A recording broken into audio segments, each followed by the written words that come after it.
I know we on. Who got some questions?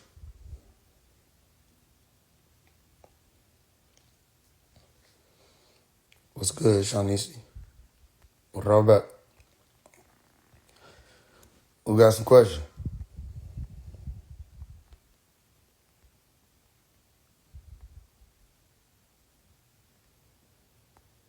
Why the moon so bright? I don't know.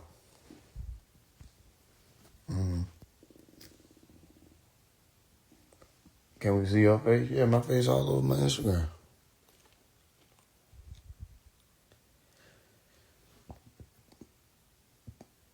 Look like a block of white cheese. That's crazy. How to properly manifest? Good question. The way to properly manifest is to first, you got to know that there's no such thing, that you're not going to manifest anything, because anything that exists in this reality already exists. What you really want to do is visualize. You want to take things from being out of your sight to being into your sight. That's what you really want to do.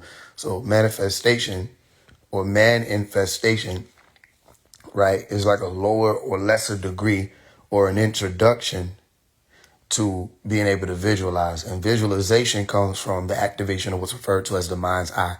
Like, for example, you're looking at this fan right here. Okay, you're not really looking at this fan right here. I'm not really looking at this fan right here. We're actually looking at a reflection from a source of light. Okay, a prism is splitting and interacting with this composition. But not just that, not only that, when I'm receiving the images or the electrical impulses that my brain is saying, this is this image, that's all I'm able to account for. I don't really know what this, if you can understand it, I don't really know what that is. Okay, it's just electrical impulses are attempting to tell me this is a fan. All right, which is why your eyes can fool you. That's why they have things called optical illusions. You with me? Because if you're not able to interpret all of the electrical impulses, which human beings are not, all right, you're still getting only a piece of the picture. All right, and the visionaries on certain levels or certain degrees are able to take something that is a small picture and turn it about in so many different dimensions. What Dr. Malachi York taught was you'll be able to know who certain people are in this reality, whether they're underachievers or overachievers. You'll be able to know who they are based on their ability to visualize. Okay, and as y'all know, I have vision. That's why I tell y'all, whatever it is, even with this AI stuff, AI is going to take off and it's going to put a lot of people out of business. And the only ones who are going to really truly thrive with AI are the ones who have what? Vision. Are you with me? Eventually, literally, it won't take long, okay? Less than 5 years. They won't need videographers. They won't need engineers. They won't need people to produce scripts for them. They won't need playwright. They won't need a lot of the things that they have needed. And people are going to try to fight back the same way they fight back whenever technology evolves. But what did I tell y'all? I said 2025 is the quantum year. So you're going to hear a lot about quantum technology. And if you're not for sure, you need to be looking into how AI has quantum tech written all over it. And they're worried about AI because it's advancing exponentially. Are you with me? So back to your question, those who have the ability to visualize, those are the ones who truly manifest because we can see things, right? And again, manifest is a trick word. You get beyond that. We can see things for what they are and explain them and describe them to such a degree that they are very real. So the same way you get an electrical impulse popping off in your brain, all right, and signs in your brain saying this is this thing, okay, and you're able to see that image and it pops up in your brain. If you can see anything and it pops up in your brain, it's just as real as an image of something that you're looking at right now. You with me? Which is why thought and matter are indistinguishable. They are a continuum. You're not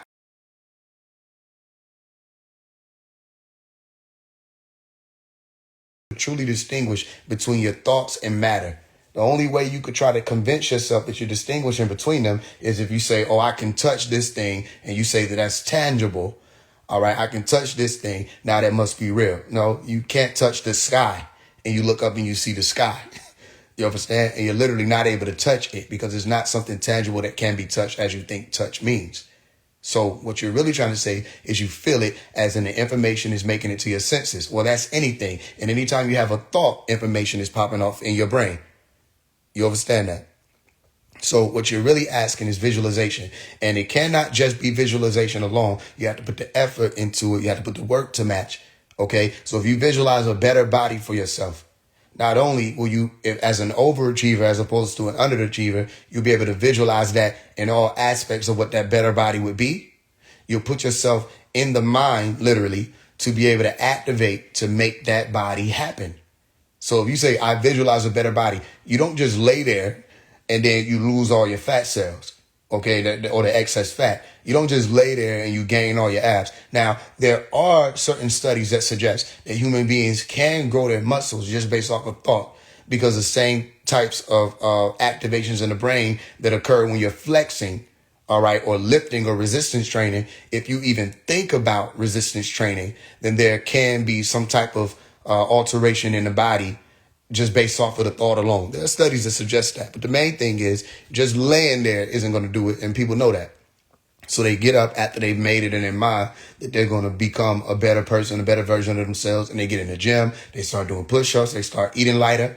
And then eventually they see that thing come into what they call fruition. All right. Meaning you get to take on the fruit of it. That's all it is. Fruition is just saying I can take on the fruit of this thing. The fruit of what? Your labor. So a lot of people just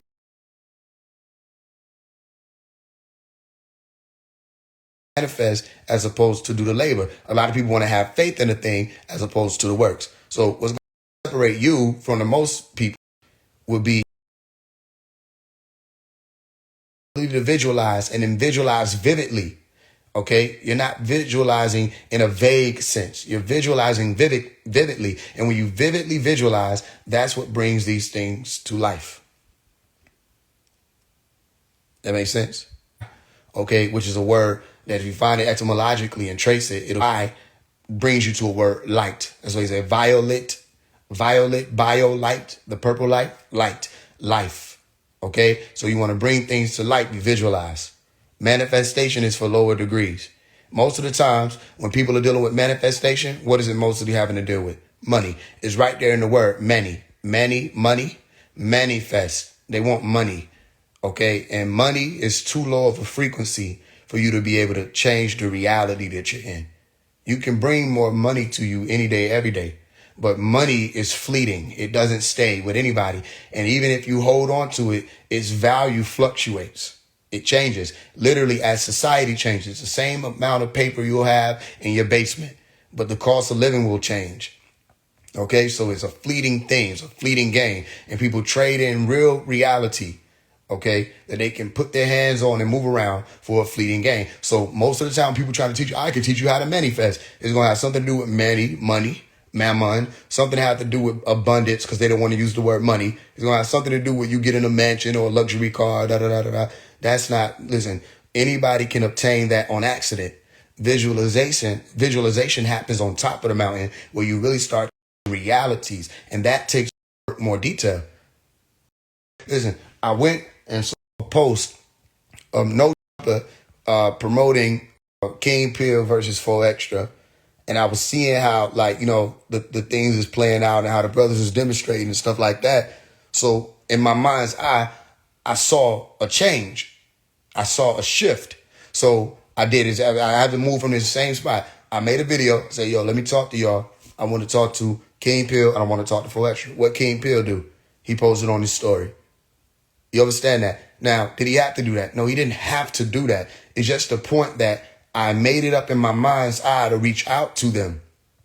Where you may have some people who are in better position to make things move with that, but because they don't have the vision of where to go or how to go about it, they would never even think, just reach out and see what happens. You understand that? Because you respect the order of things. What's the order of things? That I can sit here and I can make a whole letter to both of them. And y'all know I'm good for it. I can make a whole letter to both of them. They don't have to respond. But the fact that they can respond shows me, one, it can happen. And then I'll just respect that they don't have to. I respect their conscious being that says they could choose to ignore the shit out of me, like a lot of people do. But the fact that one of them stepped up and not only shared that, they shared the post of the brothers coming together. All right. That shows you how much we can do. And that was just me making a video of me laying down. If I get up tomorrow, do a whole big thing with a green screen, the picture behind me and all of that, and no telling how far that'll go. This is what I'm saying. Visualization got us here. So what you're really asking me is, how do I visualize? Okay. And the answer is, you start with a clear picture. All right. You shouldn't have to squint or rub your eyes to see. You start with a clear picture. You with me? And when you get up on that clear picture, you move that picture. You imagine at first, okay, so you can see where the image is. You imagine, and do you bring nation or nativity to that image? Imagination. Okay? The image and nation. The image is there first, and then nation is bringing it to life. So you have to animate it. Are you with me? And once you animate it, you know what to do after that. You put the works in. It's the same thing when you visualize going to the kitchen to get you an apple. Let's say I want to go to the kitchen right now and give me an apple, right? Okay, I got the vision in my mind. I know where to go. I know the steps I have to take. Okay, I know where the refrigerator is. I know where the apple is. I visualize it, and then I get up and I go get it. Okay, that's a very small iota, a very small degree of what visualization is. However, once you achieve that degree and obtain it and comprehend it, you can apply it to anything. Kodak Black, letter to Kodak Black. I said, I'm going to write a letter to Kodak Black. That was my vision. All right. I don't have all of the money that these people have to go out there and make crazy music videos. But guess what? The Almighty, the Most High put in our hands, AI. And all these other people around playing with AI. I know what to do with it. Why? Because I have vision. So you just see me do 2 music videos in less than a week. And if I want to, I could do a music video to any song that I want every day with AI. And it's only going to get better. And I'm keeping up with that because I have vision. So I'll say something, I'll speak on a thing before AI does it. I say, well, if they doing this, it ain't going to be so long until they start doing this. And then they'll do it. I say, damn, I thought that would have probably been another year. They sped it up. What I thought was going to happen in a year with some of these AI models, they did it within a month. Exponential growth. So by the end of this year, y'all going to be looking at some of the stuff I'll be able to do. And you're going to be squinting like, is that AI? Is that AI? Because of the blend. Visionaries can do that. You know what I'm saying? I've been a visionary since I was younger. So I said, I'm going to write a letter to Kodak Black. We use the AI thing. If you've been paying attention, we've gotten so much better with the AI since then. And I was doing with that little piece, okay, what all these major companies ain't even did with AI yet. Meaning make a music video that makes sense and doesn't look like AI did it. Oh, we could tell it's AI, but it doesn't look like AI did it. See, here's their problem. Here's what's going to separate, again, these people. They're going to let AI do their editing. They're going to let AI do their camera direction. They're going to let AI do their prompting. They're going to let AI carry the whole thing out. People can think, I don't have to edit anymore. And they're going to take the soul out of it. But AI doesn't have soul. It can acquire it. It can calculate itself into soul. But AI right now doesn't have soul. They're going to learn soul from beings like me. Okay, when they start seeing the types of prompts that we key, the camera motions and things like that, all of that, the conversations that we have with AI will teach them more about soul. When you're a soul being, you can teach them. You see what I'm explaining to you? But because they don't have that, what's going to separate people is you're not going to let AI do all the work. You got a vision, so you'll use AI as a tool the same way you'll use Final Cut or CapCut or InShot or any of these other things as a tool. And then you still have to put your vision to it.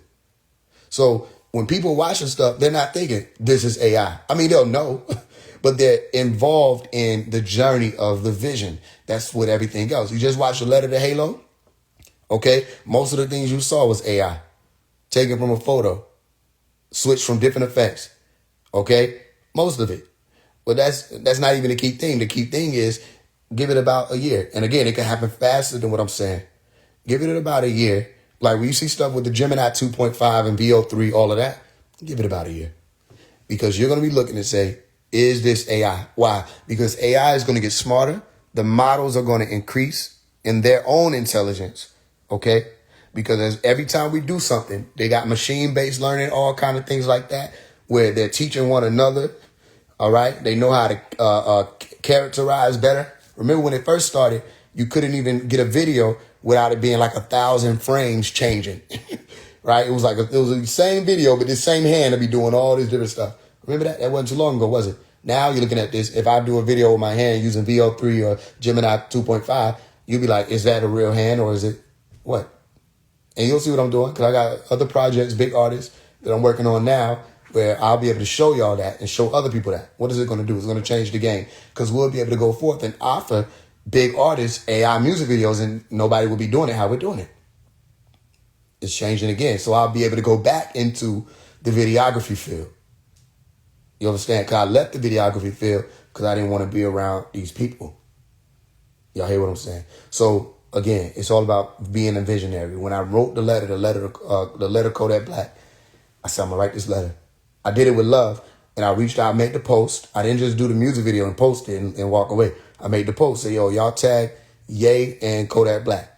If either one of them repost this, what I say, oh, it's up, something to that effect, right? Then we did it.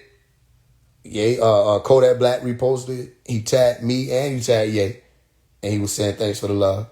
And then we wound up getting on live and all this. All that happened from a vision. Right? How much do I charge? I think right now it'd be like $400. You can reach out to me. We'll figure it out. Okay? Because people that have been doing it, reaching out to me recently has been $400. But I got a line of people that I got to get together. Because I did a 50 thing to start it off. But it's not going to be 50 no more for sure. Because I'm seeing eventually it'll wind up being like 1,000, 1,500 by the end of this year. But either way, we probably do like 400. Just reach out to me. We'll figure it out. Maybe less. We'll figure it out. I can imagine if you had these tools for the past music video. Yeah, exactly. But that's what I'm saying. The music videos that we want to do for like the big songs that y'all be like, yo, can we do it? We'll be able to do that. And I mean, I might still do fundraisers, ain't no telling. Because, you know, you got to pay for credits and stuff like that. I might still do fundraisers, but we won't have to do like the big amounts that we were doing. Okay? And instead of $1,000, we probably raise $400 because I'll be able to hire a photography instead of just a videography. Right, or a videographer. I don't know why I said it. I hire a photographer instead of just a videographer.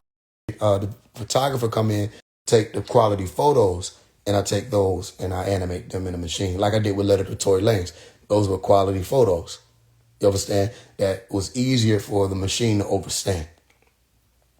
So yeah, it's picking up. Main thing is visionaries. They're the ones who take the gems and multiply them. They're the ones who take an inch and they go a mile. Okay? Only the visionaries. Everybody else, I'm going to manifest. And they think they're going to light all the sage, incense, and crystals and roll them like dice and everything's going to change. No, that's not how this works. You got to get out there. You have to activate. You have to be persistent. Okay? When y'all are coming to my page, Faise One is becoming a household name, meaning our mission is becoming a household mission. How do you say it again?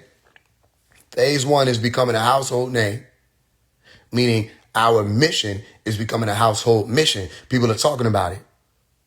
You with me? I talked to someone. They'll probably be done hated me at one point in time. Later on down the line, their voice is changing toward me. I'm noticing that. Why?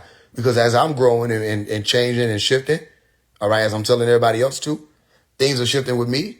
People are picking up on that too, and it's starting to shape them more because as you disperse or vaporize or evaporate, operate more in the light or life, like where we're in right now with the purple, okay, more people are able to comfortably find their way home. And it's all a part of it. You with me? So, yeah, people are finding it out. They're learning. Who is this guy? Who's this man? What's this voice I'm hearing? And why does it sound familiar? And what they say we can't do, I'll step up and just do it. You notice that? What they say can't be done, I'll step up and just do it. You know what I'm saying? Or we can't reach out to these people, and I'll step up and just do it. It was the same way being around the Nuwapians with Malachi, you know what I'm saying, and the Sabians. They'll say, yo, don't call that person. They ain't going to pick up. And I was like, okay, give me their number anyway. And I called them. They've been waiting on my call. You with me? I'm like, and I don't understand. A lot of things that we wanted to get done, we can get it done now. And people don't want to let go of their ego. They think I want to shine. I never wanted to shine. I shine regardless. I don't see that they don't get that science. I don't want to shine. I was birthed into the light. I've been shining. The main thing is I built this for we. And now that I built this for we, it was a very heart-wrenching thing to have to go out and find another we. when I already had a we. We grew up with a we. And I'm like, okay, now we have what we need, and y'all don't want to use it. And I got to go out to the rest of the world, try to see who can activate on the outside, when those who were on the inside were the ones who could make it work, but they didn't want to let their ego go. You see what I'm saying? So I learned all this from Malachi York. I knew one thing was for sure. When everybody was saying all that conscious music wasn't going to work and da-da-da-da, I knew how to do it. You understand? That's why when people like, with the other people, they say, oh, this person created spiritual drill, or this person made the wave, or woke this, da-da-da-da. I just be looking, I'm like, did they?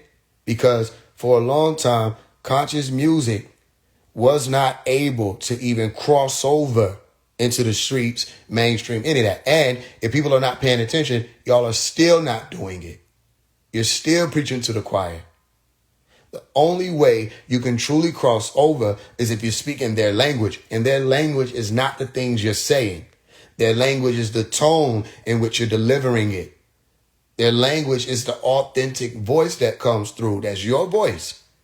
And they'll hear it and they'll say, this being is authentic. And they'll be able to resonate with an authentic frequency the same way they'll be able to resonate with a synthetic frequency. Only difference is the synthetic frequency has all of these different buttons and valves and dials that go into creating it.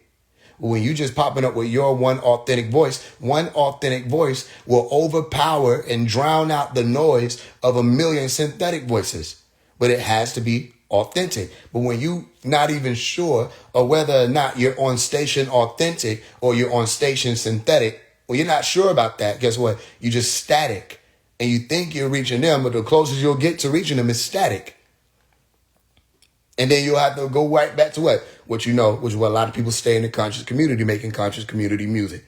It's the same, literally the same cycle that a lot of artists from the message on up, right? These songs and everything got stuck in that loop and got put in the box of a conscious rapper. You cannot put Faise One in the conscious rapper box. You don't know where to put Faise One. That's how it should be. The visionary should be as elusive as the idea of God itself. The visionary should not be able to be grabbed and placed in some box. The moment you can do that, who is this being? Ain't no way this is a visionary. Ain't no way this is a visualizer. Because if they really have that vision, they overstand the all-seeing eye. And where do you put all that? You understand that? So that's a good question. You're not looking for manifestation, you're looking for visualization. Okay? Who else got a question? I don't know what's going on with my connection. Probably come up here in this room. Can I inbox? People inbox me all the time. The visionary should be as elusive as God. Exactly. You shouldn't be able to grab vapor. Then that's not vapor. You with me? They shouldn't be able to box you in.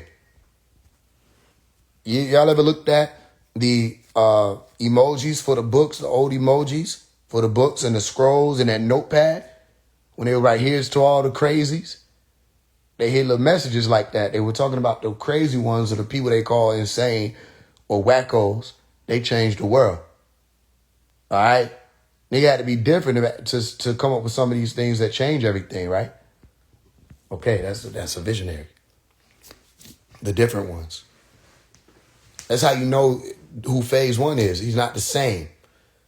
Y'all don't look and see the same thing. You don't even know what's going on. People say, he never shows his eyes. You see video of me showing my eyes. He wears the Mason hat. Do you see another hat? There's a Rosicrucian. Let's talk about that. I told y'all they don't want that conversation real short. Ain't nobody saying shit. They don't even, listen, most of the people who think they know something, when they see that Rosicrucian symbol, they don't even know what that symbol is. You see what I'm saying? So how can you truly understand what Masonry is if you don't know about the ancient mystic order of Rosicrucian or the Rosy Cross? You just run your mouth. Because especially if you have something to say about a Mason hat, you should definitely have something to say about a Rosy. I told y'all, that exposes them. It exposes them. So they never knew what they were talking about. But then what? You'll see me, like I told you, see me in a thobe. You'll see me in a robe. You'll see me in a suit. Sometimes, all the different versions, let's see, all the different versions of phase one, who is he? All right. When you look at this image here, you see the eyes of the being that they try to say, he never shows his eyes. There go his eyes clear as day. Now what do they say? Right? I was watching this movie, King of Kings. And in the movie, the main character, Jesus, was reciting a line. And he said, who do they say I am? And I froze. And I'm not saying anything crazy. I'm not saying I'm Jesus. I'm just saying I froze because, remember, I just did a live. And I was like, let's talk about it. I said, who else do they say I am? And I went over everything that they were trying to say I was, from the agent to everything. I said, okay, let's deal with that. Da, da, da, da. All right, now who else do they say I am? And then when he said that line, it fucked me up. He said, who do they say I am? I said, what? You know what I mean? I'm telling you, this shit is different. But you look at that man, right? And they say he don't show his face. He don't show his eyes. Da, da, da, he got stuff to hide. And you see his eyes right there. Clear as day. And if you know what you know, all right, ever since I was young, I was told you have Anunnaki eyes. Because the Anunnaki have bigger eyes, okay? And they're deeper. I'm going to flash it so you can see. All right? Bigger eyes. And they're deeper. And they don't stop. I was taught when you're one of the ones, right? Because listen, people can debate about whether or not I'm one of the ones, but they don't want to even debate. All right? If you're one of the ones, the more you grow into who you are. All right? So what I tell people, I said, some people get different answers. Why you wear the shades? These shades are for you. These shades are to protect you. Because you think you'll be able to look in my eyes until you get in my presence. And you observe everybody not being able to hold eye contact with me. And when they do, they get this feeling, let me look away. That's that thing that you don't know about that moves out of us. So, okay, you'll notice Dr. Malachi York, a lot of times he wore what? Shades. And another thing with shades is we're able to see, okay? And something about people not being able to see your eyes, they'll reveal more of themselves. Okay? One of the sisters was talking to me, as I said, yo, do you be nervous? Da, da, da, da. And she was like, yo, you make me nervous when you be speaking at times and you wouldn't look directly at me. You would look from the side of your eye. I said, nobody really caught on to that. I do that to damn near everybody, especially when I first meet them. All right? I said, but people don't really catch on to that. And I told her why. I said, I'll tell you why. So I'm going to tell y'all why. The reason why I do that, meaning you don't know what it means, so don't worry, just take the lesson. Okay? Meaning you don't even know what she's talking about. Just take the lesson, take the gift. All right?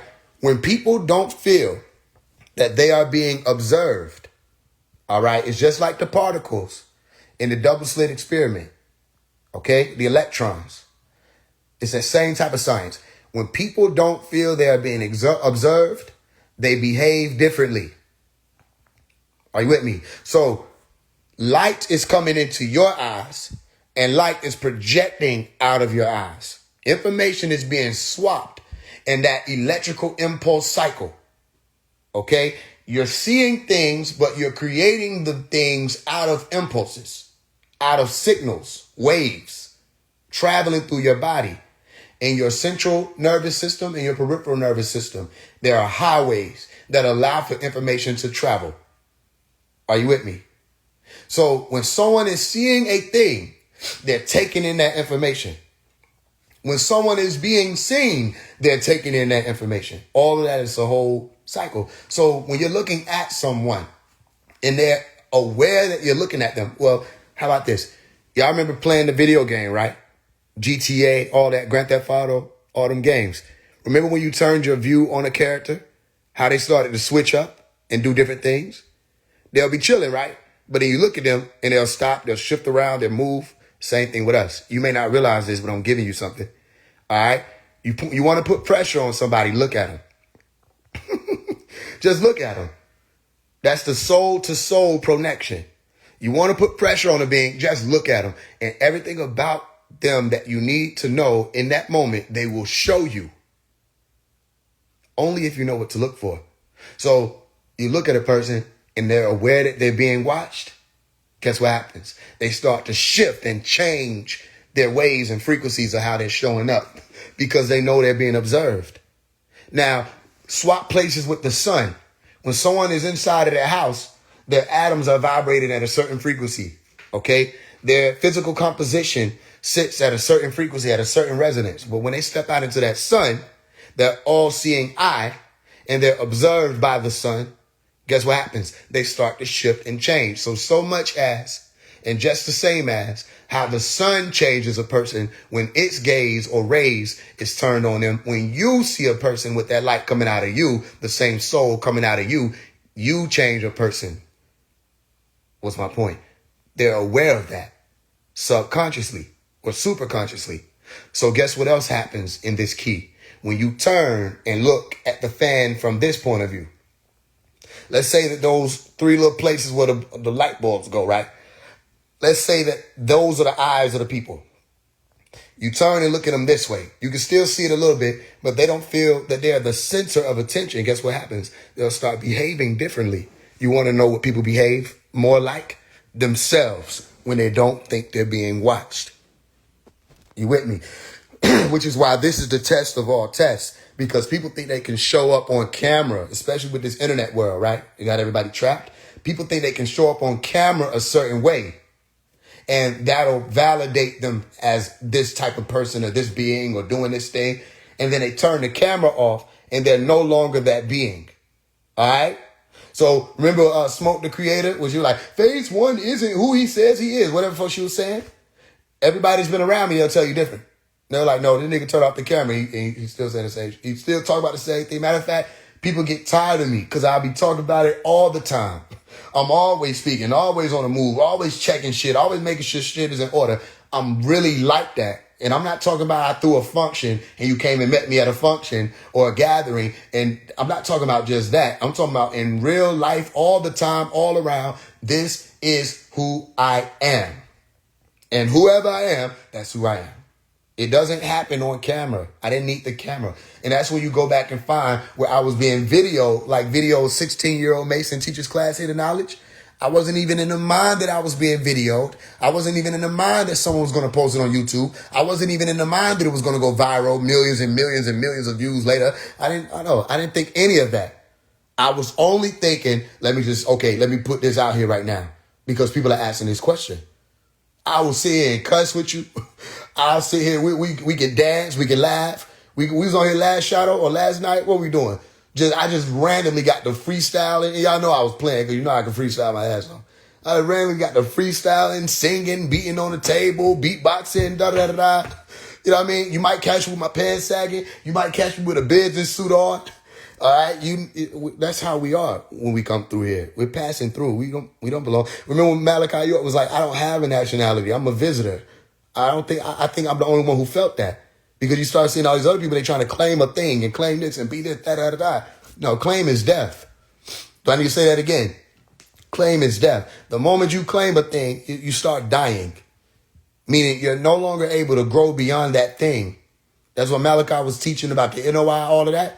He said, listen, everything that was taught by the Honorable Elijah Muhammad that was supposed to be taught has been taught. Everything that was taught by the Noble Drew Ali, one of the people that was in the comment section like, I wonder if Malachi acknowledges Noble Drew Ali. What are you talking about?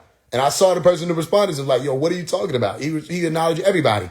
But they're so stuck up that, listen, if you say Malachi York, all right, and you start giving Malachi York his props, the Moors are going to show up and say, what about Noble Drew Ali? How about this? You go and show out and give Noble Drew Ali his props and watch us not ask you, what about Malachi York? We'll acknowledge Noble Drew Ali and we'll salute Noble Drew Ali, and we're not going to try to put him down. We'll acknowledge him for his role in this lineup. We acknowledge all the real teachers for their role in the lineup. We don't know nothing about y'all internet age teachers. That y'all are not teachers, okay? Y'all are leechers. You can take it. Y'all can have that. Y'all want that? Y'all are not teachers. Y'all are leechers. Well, we acknowledge all of the real teachers that came through. And then we acknowledge the master teacher, the one who taught everything. So we will acknowledge Noble Drew Ali. What about it? Morris Science Temple of America, the L Bay Science, the Red House, the Blue House, the Green House. What do you want to do? We'll take it to Islam, I Self-Law and Master, Autonomy, Automos. Okay, we'll go to the Magic. We'll go to Magi, the Wise Men. We'll go to the Fez, Tarbush. We'll go to Morocco, Fez Morocco. Where do you want to go? You want to skip and cross paths with the black nobility and go to Europe and talk about the Moors that was supposed to be out there? You want to talk about the Moroccan Empire that was built up over here? What do you want to talk about? The cherry tree? What do you want to do? You want to go George Washington? What do you want to do? You want to go the what do you call it? Continentals? What do you want to do? You want the Continental Congress? How do you want to do this? Whatever you want to talk about from Moorish ancestry, we learned it. And we mastered it and we understand it. We have a constitution to show for it. We have land that we had that the government say that they took, but it's still our land to show for it. We have a language to show for it. We have everything that makes you a national being as a Moor to show for it. And we got millions of videos and books and all kinds of stuff out there that you can look at that shows you. We already learned that. So what do you mean? Of course he acknowledges Noble Drew Ali. He didn't make up Moors. He didn't make it up. He taught us it and we learned it. But they're not going to be able to see that because they're idol worshipers. Okay? If you were to look at the people out here in this world, you'll see it's very clear. They follow Paul versus Asa. One more time. They follow Paul versus Asa. Okay? Or they'll follow Paul, the one, or Saul, the one who taught people to idolize. As opposed to Asa, who was saying, I'm not trying to be the one you got to come to. I'm saying, I'm showing you how to go straight to the source. Do not pass go. Do not collect $200. Straight to the source. Go straight home. You understand what I'm explaining to you? So people ain't being careful. They're not being cautious.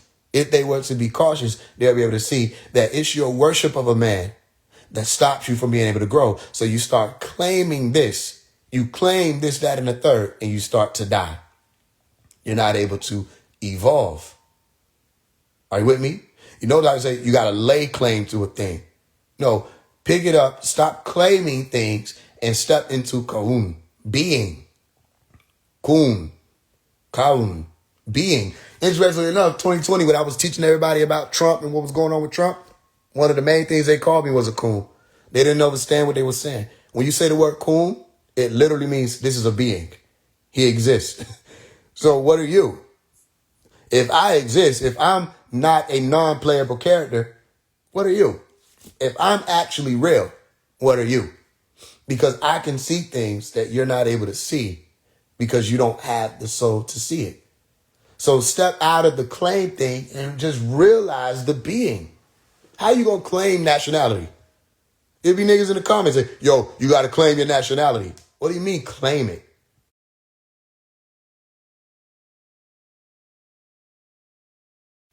I either am the thing or I'm not the thing.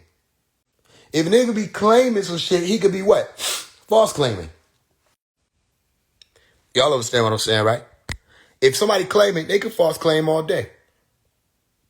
Right? Somebody claims some shit, they could be saying, I am the best rapper in this room. And then Omari walk in, they be like, never mind. You know what I mean? And y'all be like, yo, what you just said? What you was claiming? That's how it was in high school. Hey, what you was claiming? Oh, you know, you said you were the best rapper. Your face, he said you the best rapper. Oh, he did? Okay, we got a battle right now. And if you refuse to battle, I'm just gonna accept that you're not. Because that's what it's saying. And we would have to battle. My point is, anybody can claim anything. Stop trying to claim a nationality. Y'all let these people trick you. All right? You gotta grow up. Moors, everybody. Y'all have to grow up. Sovereigns, everybody. Listen, they whooping sovereigns' asses in court right now because of this clause that people put out here that came from the claim thing. What is it? Sovereign citizen, which doesn't make sense. And they know it doesn't make sense. So when you start stepping up saying, I'm a sovereign citizen, and you start naming all of these codes that exist under their language in their dictionaries, they're going to have field days. They love that because it becomes case law and they study it. Every time they shut one of y'all down, they put it out there for them to study. Say, see. Now, when they use this, try to do this. So they'll come out with 5, 10 different books on one of your claims for people to study in the universities. So that anytime they encounter someone who may be on their way to operating or handling their affairs in the land as a sovereign, okay, if they're not fully competent, they're going to run you through the mud, and they know they can do it, and they'll teach all the people that sign up for their bar, all right, how to run you through the mud. And then it's going to change laws. You understand? That's why there's such a thing called court of public opinion. There is something that happens beyond just, oh, this is in a book. They change laws every day. You with me? So another way they get the sovereigns, other than just them claiming sovereign citizens, when they start saying things like, I know the law, they already know you're incompetent. Because lawyers who practice for 10, 20, 30 years don't know the law. They don't know the law. What do they say? We practice law. Anytime they hear you say, I know the law, oh yeah, they know, listen, only way you'll be able to say, I know the law is if you're not really dealing with some type of situation where you really have to fight and deal with law. That's not even a legalese thing. You with me? It's something that will say, oh, you're either one, you're arrogant without competence, or you have competence, but you don't know the competence that you lack. You with me? And they'll play with you. And they're making a big thing out of that. All you got to do is go type in sovereign citizen, and they drilling people. But they're doing that on purpose because it doesn't mean that what these people are saying is wrong. It just means that you're trying to show up and get in the door and you don't have a wristband. Your wristband could be on the way, but why are you standing there at that door? Because now you forget you're dealing with a human being. And these judges, the moment you start talking outside of the game they want to play, the moment you verbalize one word outside of the game that they want to play, is going to make them the money, it's going to keep them with their status, it's going to support their ego, it's going to secure their position in their brain as someone who's a god with Zeus with the gavel, the lightning bolt. The moment you step outside, you have irritated the fuck out of their spirits. And the last thing you want to do is irritate the spirits of someone who sits there with a lightning bolt and you don't have anything on you. You're in their court. All they got to do is slam that gavel, like in the movie Life, and say life, which isn't life. There's no such thing as sentencing somebody to life. They're already living. What you're really saying is you're sentencing them to death. You're going to kill parts of them. That's a spell. But they say, I'm giving you life in prison. There is no life in prison. Imprisonment isn't life. Imprisonment is death. Imprisonment is what happens when you pass away and they put that concrete on top of you. That's a prison. When they put you in that box, that's a prison. That cell, and they lay you in the cemetery and the penitentiary, the same thing. And they look at people that are in the cemetery the same way they look at people in the prison. That's why they dress you in the dead people's clothing. They line you up. It used to be the black and the white, okay, which is a barcode. They line you up in those black and white clothing or the orange clothing, all right? And they lay you out in the cemetery. And they say they're burying you for death. And they eat off of what was your inheritance that you didn't know about. Okay, your fidelity or your trust or your treasury or whatever would have been available to them. They eat off of it and they share it. And you get traded. New age slaves. So, yeah, they don't sentence people to life. They sentence people to death, and they know that. So the last thing you want to do is sentence yourself to death. Meaning they will sentence you to death because they have the power to sentence to death. But it's not even that power that they have. That's an illusion. What they really have is an army, okay, that serves relentlessly. So it's not the judge beating the gavel alone. It's the bailiff. It's the sheriff, the sharif. It's the cop, the officer, the policy enforcer, the police, okay? It's those people that you really don't want to deal with. So you'll rather just, okay, accept it. Because if these people didn't have guns and a blunt force, do you think all them gang members who got locked up, you think they would have went for it? No, they would have went out blazing, or they would have took some out. However, but if they knew that they didn't have to deal with that police force, okay, you didn't even have to go to court because you can write certain things and pass it through, they'll probably move that way. But they don't know anything about it. So when they get hit, all they can do is deal with it how they've been taught. To go to somebody that works for the same system called a lawyer, all right, or a liar, all right, go to them and hope that they're going to play fair. People don't always play fair. You with me? So you don't want to sentence yourself to death, meaning you don't want to talk yourself to death. If you talk to death, then you won't have life. You with me? What does this mean? It means you don't want to go in no court and argue. The moment you start arguing, you lose. These people go to school to argue. You don't want to go to court and represent anything because you already playing a statue game. Okay, I think the point is made. The point is, the more stuff we already learned. Truth law, we already learned. Trust law, we already learned. You know what I mean? You never know how much we know until you got to sit down and talk with us. So we acknowledge Noble Drew Ali. We acknowledge Marcus Garvey, Pan-African movement. We understand it. We learned it. People's Political Party, the original PPP. We understand it. We learned it. All right? And people like Umar Johnson, they're stuck. They're stuck trying to be somebody who 100 years ago was doing what was required 100 years ago. You with me? We're moving forward.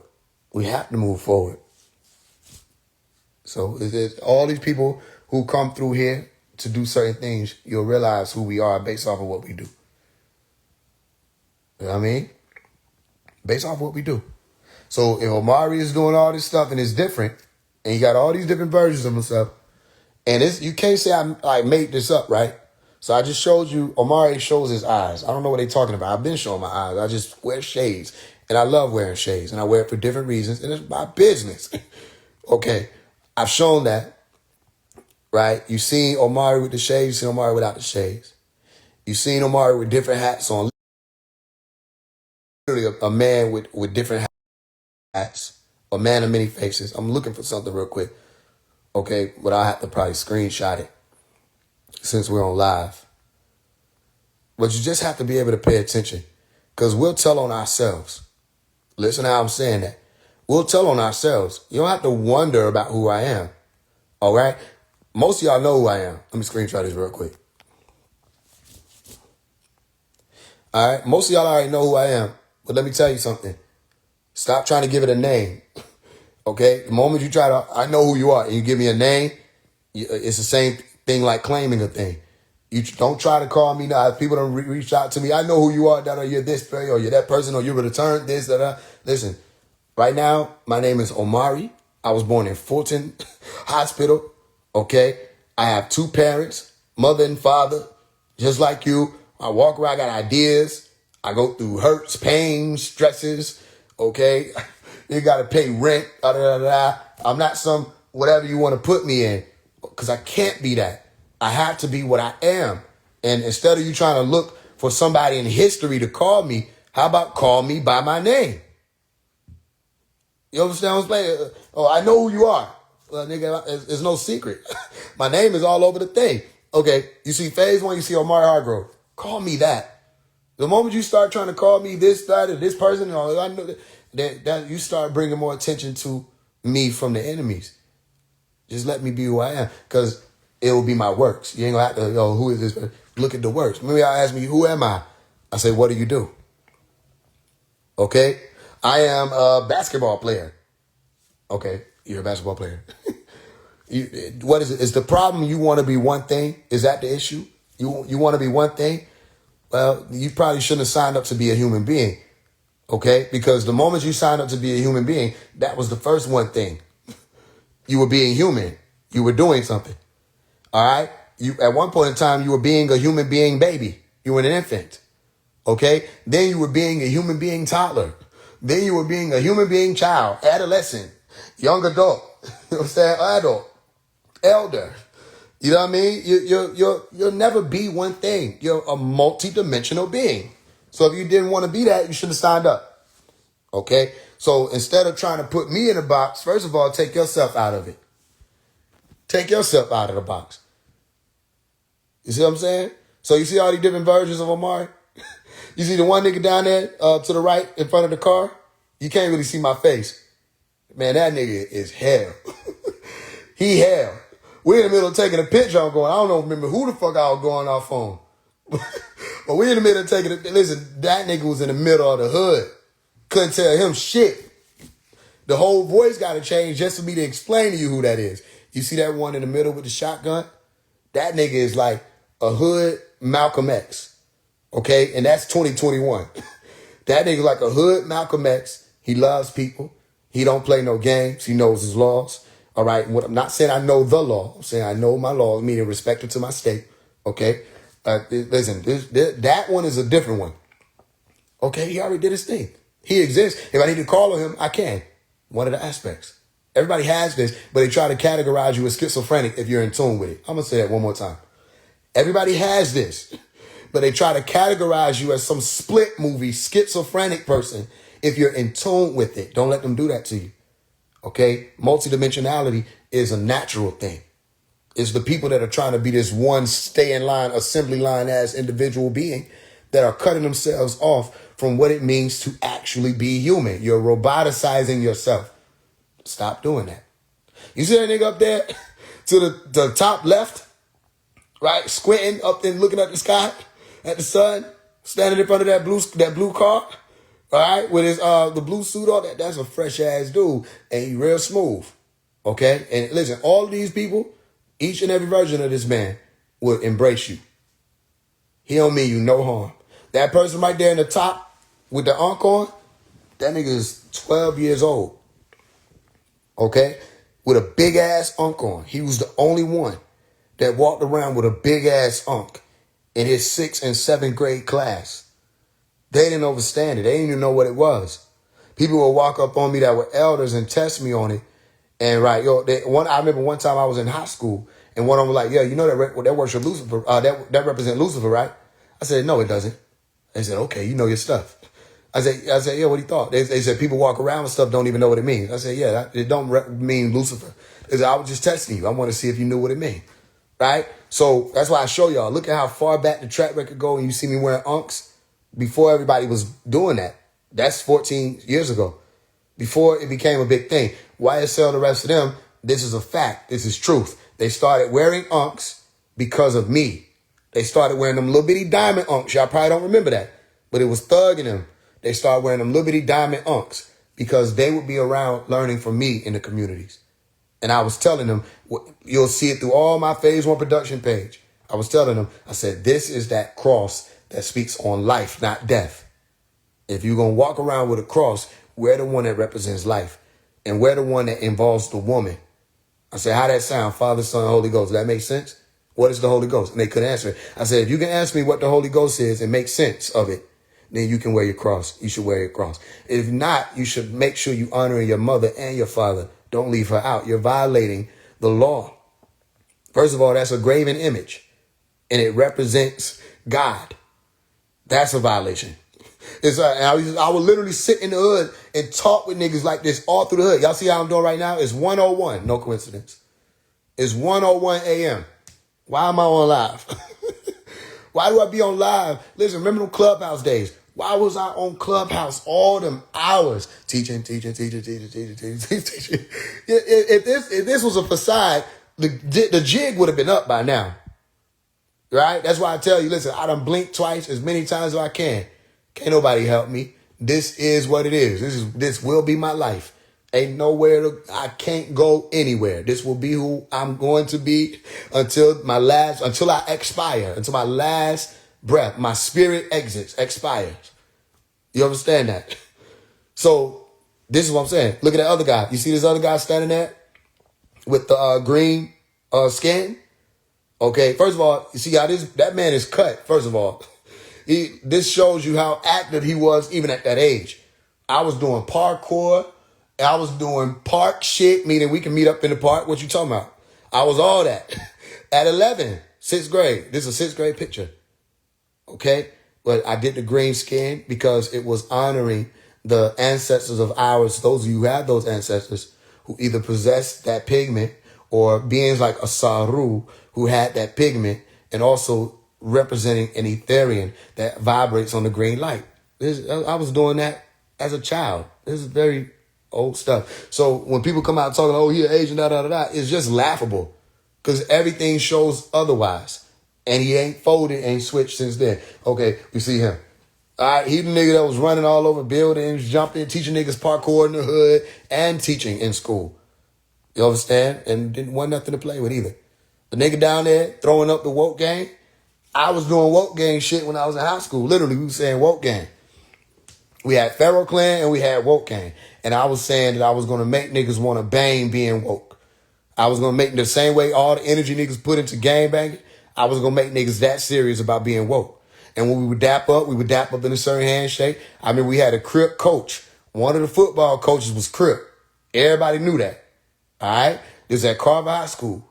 And I remember I dapped up one of the pharaohs in front of him. We used to see how the blood niggas, you'd be like, they'd be like, yo, they'd be in the hallway and shit, da-da-da-da, whoop, whoop.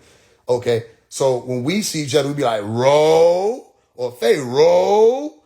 I was putting the same energy into what they were, but flipping it, right? So niggas wanted to be a part of that. They like, what the fuck these niggas doing? And we had niggas coming from all over, blood, Crip, G's, Muslims, Christians, everybody was a part of it. They'd be in the meetings together. Learn it from me. I'm not lying. You can look out here and tell. I'm not lying because that authentic voice can stand in the center and talk to everybody. It don't matter who, because you ain't putting us on one side or the other. And we can bring people together. I don't care what anybody say. I can bring King Pill and 4 Extra together. Don't underestimate it. I cannot just bring them together because you have to understand. King Pill come with a lot of brothers. And 4 Extra come with a lot of brothers. And man, ain't nothing like the love of brothers. You have to understand that. Ain't nothing like it. So them niggas is tired of the struggle.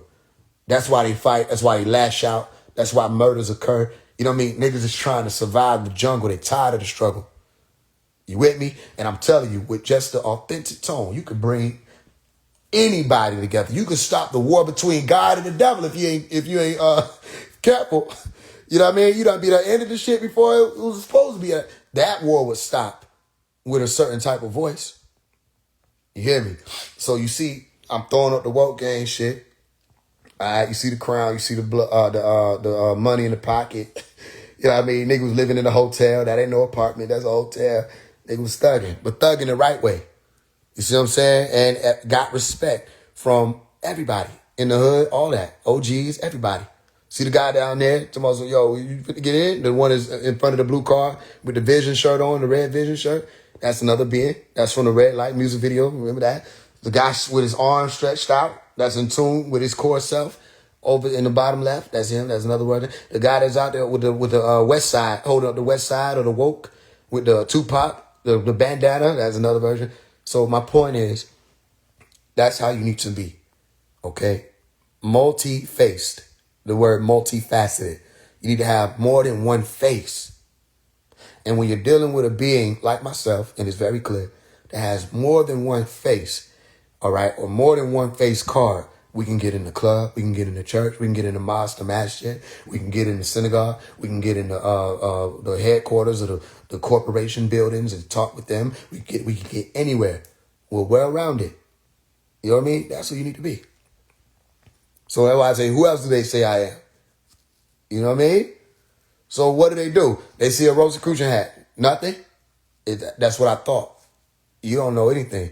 You don't know what you're talking about. So in order to be this many beings, you have to imagine. I wasn't just in the streets, y'all. I went to the school of the streets. I did that on purpose. I did that. The guy that's up there in the with the green skin to the right, that's when I started getting outside, around that time. And I knew I need to learn this, because how I'm going to come to my people and talk to my people and I don't know about us. No, I know a lot of shit. But if I don't know what it feel like to be outside in the middle of the jungle, then I ain't going to be able to reach niggas. And I figured it out. And the guy that you see that's with me in that picture, all right, my guy Marco, listen, we are around 13, 14 years old. That's when I met him. The first time I met this nigga, listen, he'll tell you if he was on here, I'd pull it on you. First time I met this nigga, to the right with the red pants on, we were finna fight. This was in high school. And I was sitting just in class, just as calm, right? And he was talking to one of the, it was him and another guy, nigga had a different type name, Jeffrey, John, Francois, some shit, I don't know what the hell, I can't remember. But nigga named Jeff, or Jeffrey. He was in class and Marco was in class, sitting in front of this female who was pregnant. And they were like they were sitting behind her. They were making little jokes like how they would hit her, all this other stuff, like I sex with her, all that. So I could see that and paying attention with my peripheral. I'm on the left of them, across like from another row of seats. So I could see all of this while I'm doing my math work. We in math class. All right, I think we had a teacher named Miss Kelly. I think her name was Kelly. Miss Kelly. But yeah, we in math class, we doing our thing, doing my work. They like, yeah, I'll do. They making a little clapping sounds on their knee, on their lap and shit. And she turned around and like she was like kind of like what the fuck? And like they laughed and she kind of like laughed it off. But then she turned around and I could see the look on her face. Like the laugh, everything went away. Like she was embarrassed that they was doing that and trying to get people to laugh, all this stuff, right? So I saw this. I don't know. Should be activated in me. Blame my mama. Blame right knowledge. Blame Nuwapu. Blame whatever you need to blame. But it ain't went nowhere. I can't do nothing about it. So I saw that. I saw her face.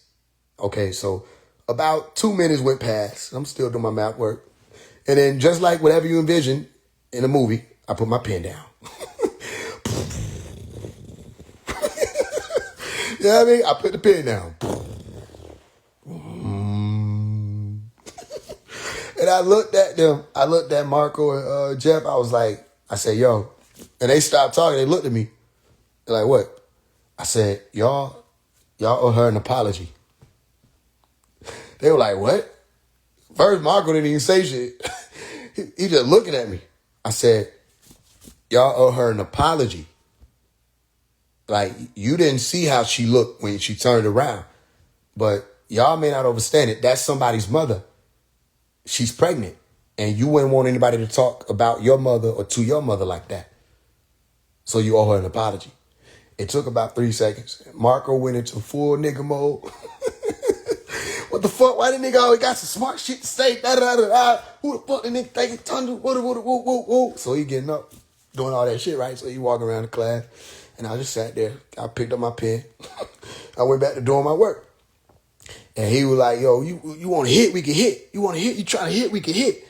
I said, listen. I said, right now, I'm about to do this classwork. But I said, after class, if you want to meet me in the hallway, I'll see you in the hallway.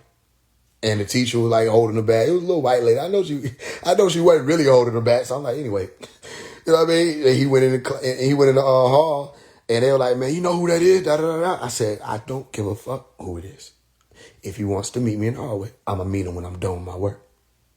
Listen, he told me this. He said he ain't never had nobody talk to him how I talked to him. And I stayed calm the whole time. Why? Because niggas ain't know. Before I came to the APS schools, right? Because I was in APS schools as a young nigga. But then I went to Decatur, the CAP schools, for like 3 years, right? What was that? Yep, 6, 7 grade. Yep, 3 years. Then I came in technically 2.5 years. Because in my 8th grade year, I ended up in King Middle, back in the APS schools, right? Because I was dealing with a case, all this extra shit. But anyway, and they told me if you go to Fulton County, it'll be easier to deal with it. And it was. They told the truth. But, yeah, so niggas ain't know what I was on before I even got to high school. But because I made a promise to that judge who decided not to send me down when she could have sat my ass down, right? I made a promise I wasn't going to reappear in court under that type of shit again. Like, yeah, I changed my whole image, and we can do that. I changed everything. I stopped being on the hot shit, da-da-da-da. But I still had it in me. It ain't never going nowhere. And when I was outside of school, it was still very much present. It was just I didn't want to have to, break my promise to that judge, which was a promise to myself. Main story is, right? So I didn't give a damn who they said he was. So we class end, and I get out of class, I look for him in the hallway. He ain't in the hallway. I said, well, it's lunchtime. So I'm about to go get me something to eat. So I go in the cafeteria, and I see him in one of the other lines, right? He talking to some niggas. So I get to walking up on him. And people see me because the word done spread. Marco and Omari finna fight. Some people call me Omari. Marco and Faise finna fight. Marco and Dave and Faise finna fight. Right? So word getting around, whoop, whoop. So I walk up on his ass. And when I walked up on him, he turned around and I talked to him. I said, earlier, which was nothing but a few minutes ago. I said, earlier when I, said what I said, I just want you to know, man, I could cry right now because this is just a real young dude I'm remembering the memories of. I said, I said, when I said that to you earlier, I want you to know I ain't mean no disrespect. Like I said, I wasn't trying to come at you. I wasn't trying you. I said, this is just what I am, bro. This is just who I am. always been like this. I said, but I don't want you to think I was trying to play you or, come at you any kind of way. And he just looked at me. And then he shook his head, like, you know what I'm saying? Like he nodded. And then we dapped up. And then from then on, boy, you couldn't separate us. You could, boy, when you seen Marco, you seen me. It ain't matter what was going on. And it was like that. It's been like that. I was shooting his videos. We was on the move, out there. You know what I'm saying? Because he was able to see from then. I'm built on principle. Because any other nigga probably like, they try to act like they hold a nigga, da-da-da-da. Nah, I was on some, I ain't, listen, this is what I am, bro. It's who I am. I wasn't trying to, I wasn't trying to disrespect you. I wasn't trying to try you. None of that. And that was a real situation. So people been able to witness me in different forms. The street niggas, I remember the same brother, he walked up to me one time because of shit was going on. His cousin had tried me. And we had a mama who was everybody's mama in the hood. And her name was Quada, right? And his cousin had tried me on some shit. I can't remember what it was. But like he turned up on me. And I'm the nigga who shooting everybody videos, fucking with everybody, wada, woo, woo. Man, he turned up on me. And he turned up on me in front of Quada, in front of mama. So I'm like, I really could go up on these niggas so crazy right now. But I have a different type of respect, especially when I'm outside and around the parents, the elders. It was a certain type of respect, a certain face you have. So I really wanted to go in on this nigga. And I would let him have it. I would let him have, what he was saying. But then he started like throwing that B word around. He started, yeah, you a bitch, da-da-da, bitch, da-da-da-da. And it just started coming up out of me. And she, Miss Carter was like, Omari, she said, Omari, just going inside, going in the house. Because she could see it in my eyes. She was like, just going in the house. I'm going to calm it down. And then when she came in and talked to me, because I was really finna get on his ass because he kept cussing in front of Quada. He kept going big in front of Quada. She came in the house and she was like, Omari, she said, I see. She said, you going to have to show one of these boys. She said, you ain't going to be able to keep holding back. She said, you going to have to show. She said, but I already see it. It's in you. She was laughing and everything. She said, you going to fuck around and hurt one of these little niggas. She said, you need to show them. And I was like, but Quada, I'm not trained to just play with nobody. I'm afraid of what's going to happen if I show one of these niggas. We would talk like grown people. I was 15. I said, Miss Quada, I'm afraid of what happens because I remember how it was when I was even younger. To show one of these people, it'll fuck up so much stuff that you know what I'm saying? Even though I didn't say it like that. But I was like, I'm afraid of what'll happen if I turn up on him. Because they're going to be focused on fighting and trying to beat a nigga ass. I'm going to try to immobilize you. You know what I'm saying? Like, you're going to remember for life what happened when you made me have to resort to this. You see what I'm saying? So, but and it's Quada wound up passing on. I'll never forget her though, because she saw me and she used to say it all the time. She said, I want you to be around Marco. I need you around him, da-da-da-da. She said, you be a positive influence around these people. Like, she said, that was her son. So she like, she the one who out of everybody, you know what I'm saying? Like, she want me to be around. So I remember them days. I remember all that. You know what I'm saying? I remember his uncle, who was my uncle. I called him my uncle, Uncle Corey. He saw me. It was people who could just see. You know what I mean? We be talking about guns, stuff like that, da-da-da, whoop-whoop. And niggas was talking about how they shoot. So we were, showing how we shoot and all that. And when it was my turn to demonstrate, Unc stopped what he was doing. He was like, that's who you need on your team. He said, that a nigga who need to be with you. Because everybody was doing all that, hanging it up. Man, I went straight to it. This how we get down. And he was like, man, that's the nigga you need to be. That's who you need on your team.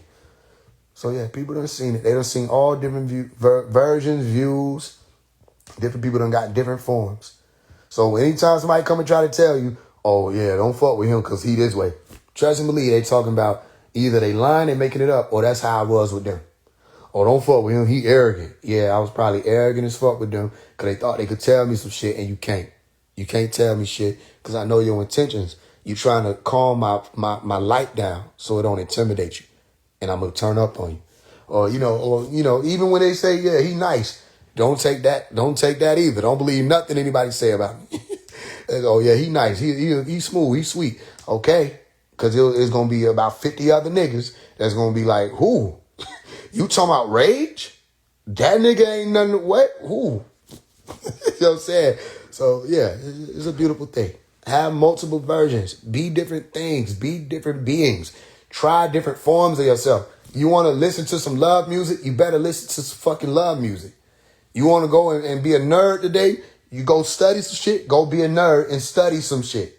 You want to get in the gym for a month? Get in the gym for a month. You want to go and see what the Muslims talking about? Go see what the Muslims talking about. Right? Don't take this journey that you have in life for granted. Because one day you're going to expire.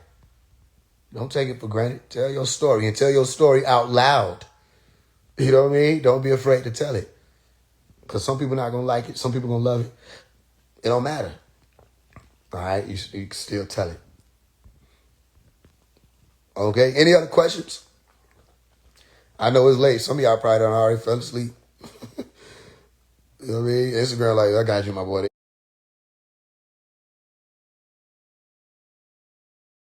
Trying to send other people through it. Any other questions? Don't be no one person. I'm so many people, it don't make no sense. Da da da da da. Don't be stuck for nobody. Because one of these versions you're going to need. You'll need you need another version to do another thing. But if you only one thing, you ain't going to have nothing to choose from. You know what I'm saying? Yep, that man Omari is a different being. Indeed.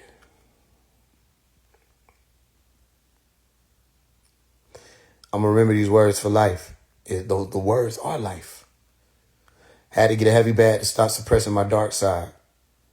What you mean a heavy bag? Which is, help me understand. If you went through a school of thought, do you have to go back to it with the rest of those stuck under the spell? What do you mean? Do you have to go back to it? No, you don't have to do anything. But once you go through a school of thought, it's gonna always be a part of you. Okay? Once you got it, you got it.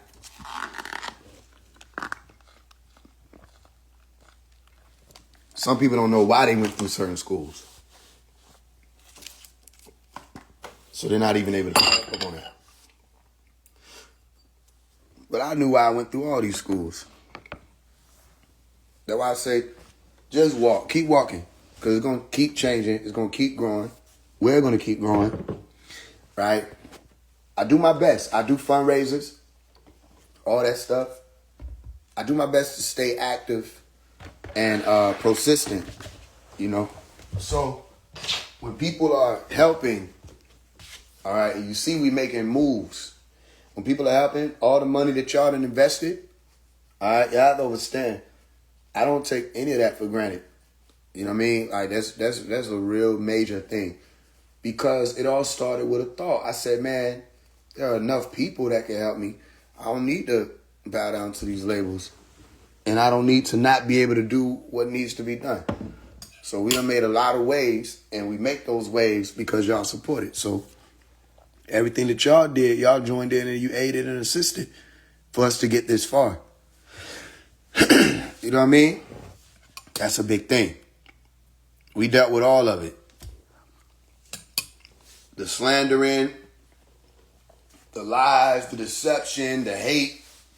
We dealt with all of that. And some people can't stand the test of times. We've stood the tests of times. You see what I'm saying?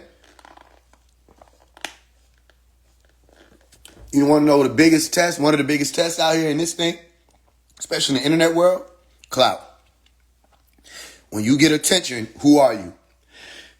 Once you get that attention that you wanted, are you going to change?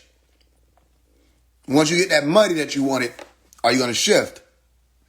Once you put your hands on some money, does it become less about the soul and more about what gets you more money? Right? And y'all remember, we went up, we kept going up, and we went past the levels of the people that changed for smaller levels.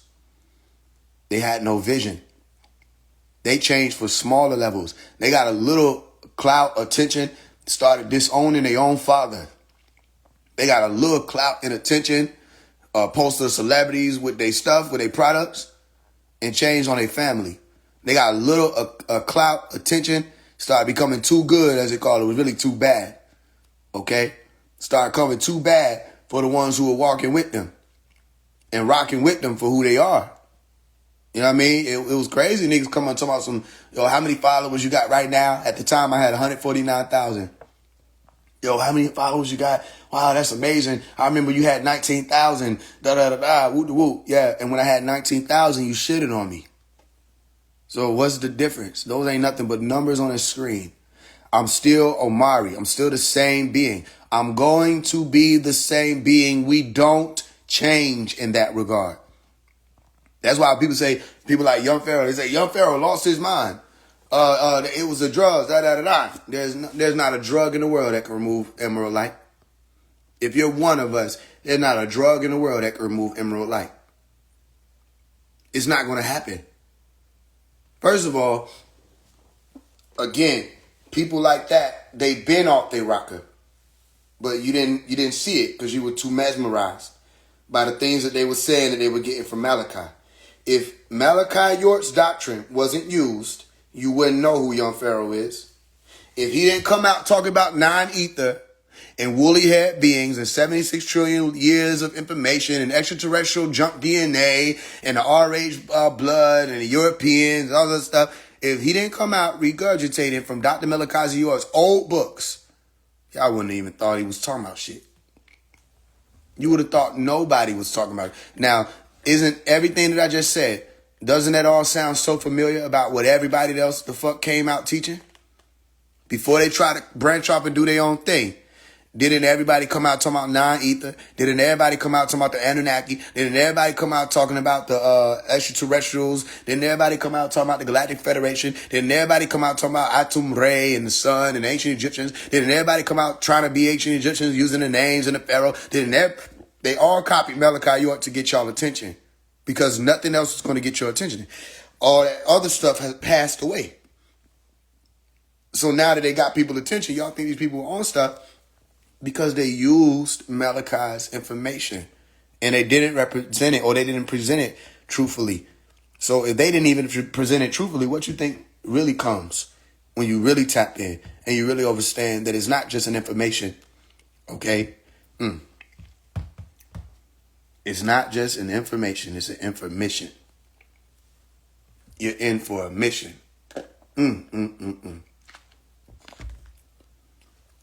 I give thanks for wordplay because this whole realm is built on words.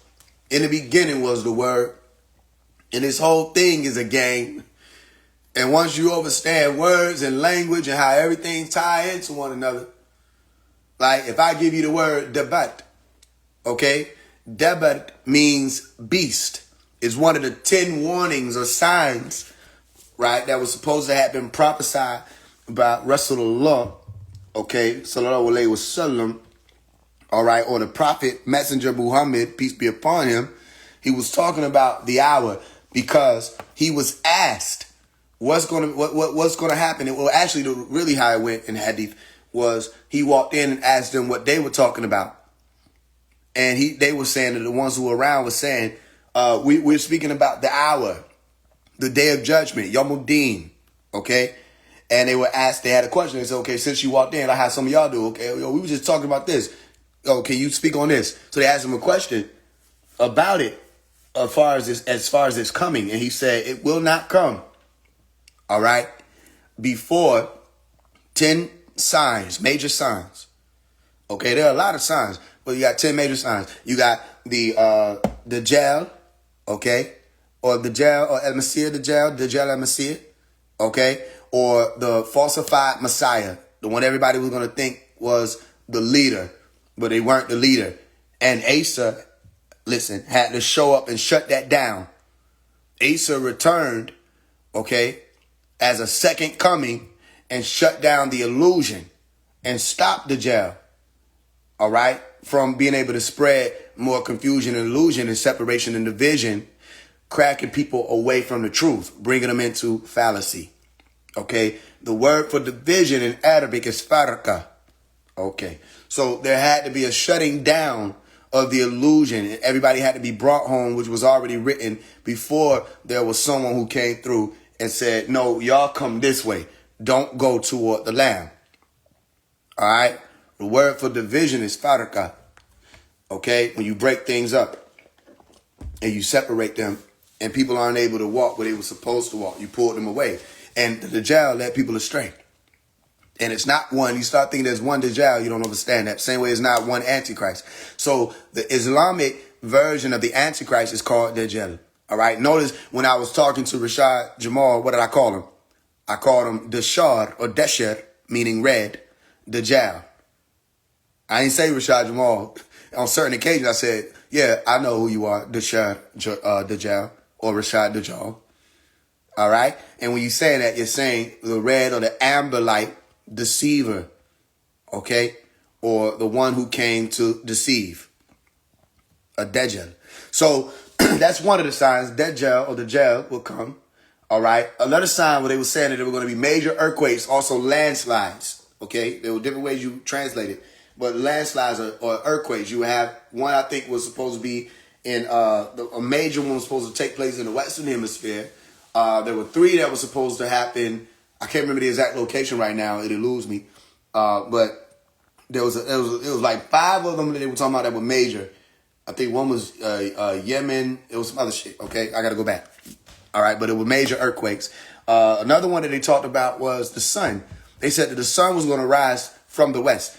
Only thing is, some translations or interpretations don't say from the west, which confuses the Islamic scholars because they say, well, if it was rising from its west, which is what they get from some translations, they don't really know what that means.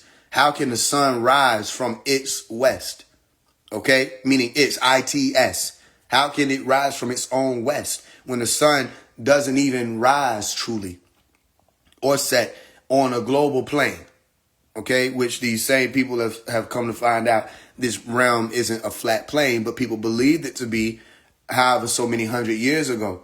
You understand? Unless, again, there's more to that than what people think. You're in the pyramidal plane or some other shit. And I don't know. I ain't seen it. But either way, I mean, I've seen it in astral projection. In astral projection, it looks like a sphere. But again, I can't say that I've seen it with my own eyes, so I can't speak on the shape of the plane. However, the appearance of the sun rising and setting has been conventionally thought to be west and east. Okay, rising in the east, setting in the west. So they said it's going to rise from its west or rise in the west. All right, you could be dealing with that, ain't no telling, because the poles are shifting. So if it is saying or meant to say, and there's just a poor translation, that the sun is rising in the west, all right, or from the west, then that's speaking about a pole shift, which you are about 780,000 years overdue for. Because every 300 to 500,000 years, 300,000 to 500,000 years, they say that there's a pole shift.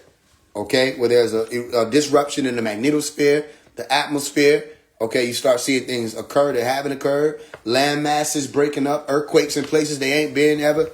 You know what I mean? Snow in places they ain't been, the weather thrown off, all kind of stuff. That's a part of a pole shift. And the pole shifts, and literally as a planet resets itself like a clock. You with me? So there could be something holding back the clock. Ain't no telling.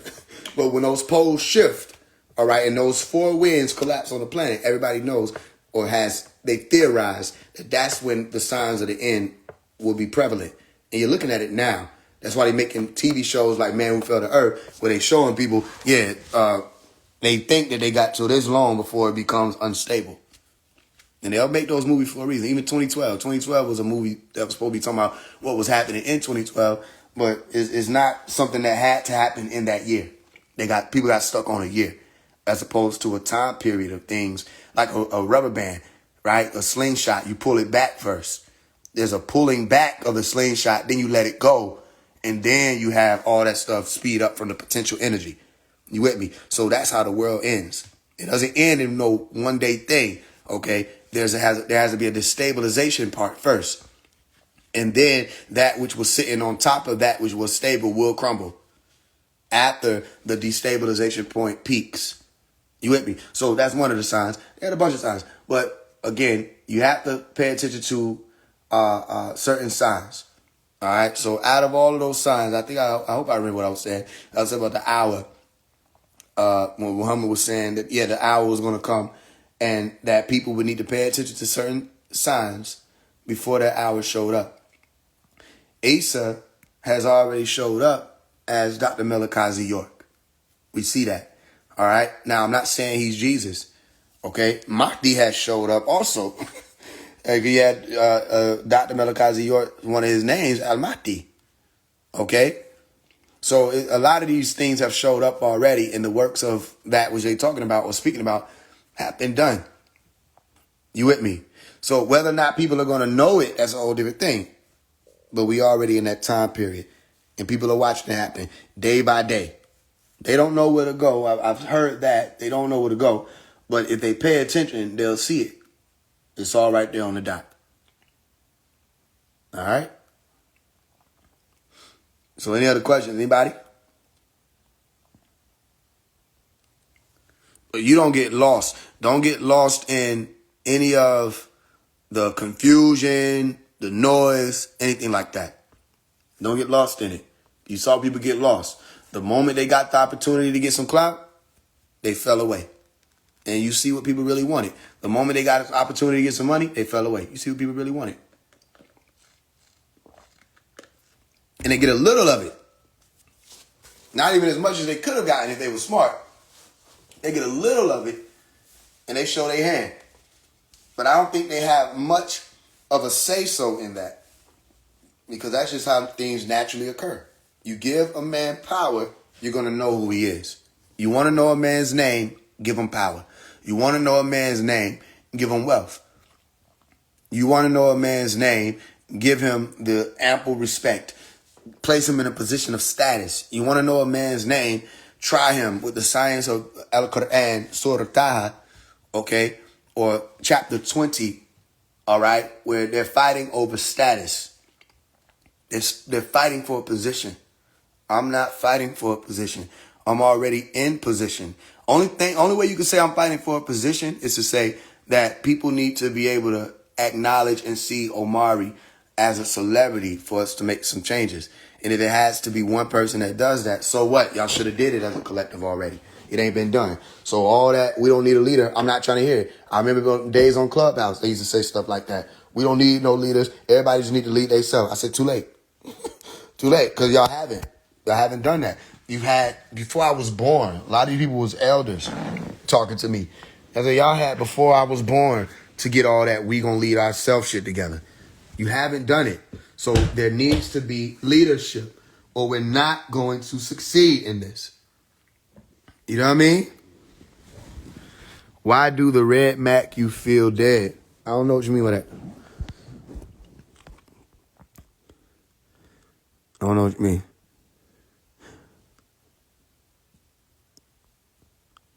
Angel of the highest. Yeah, for sure. It's definitely noisy out here. Hold on to that rope. Tour.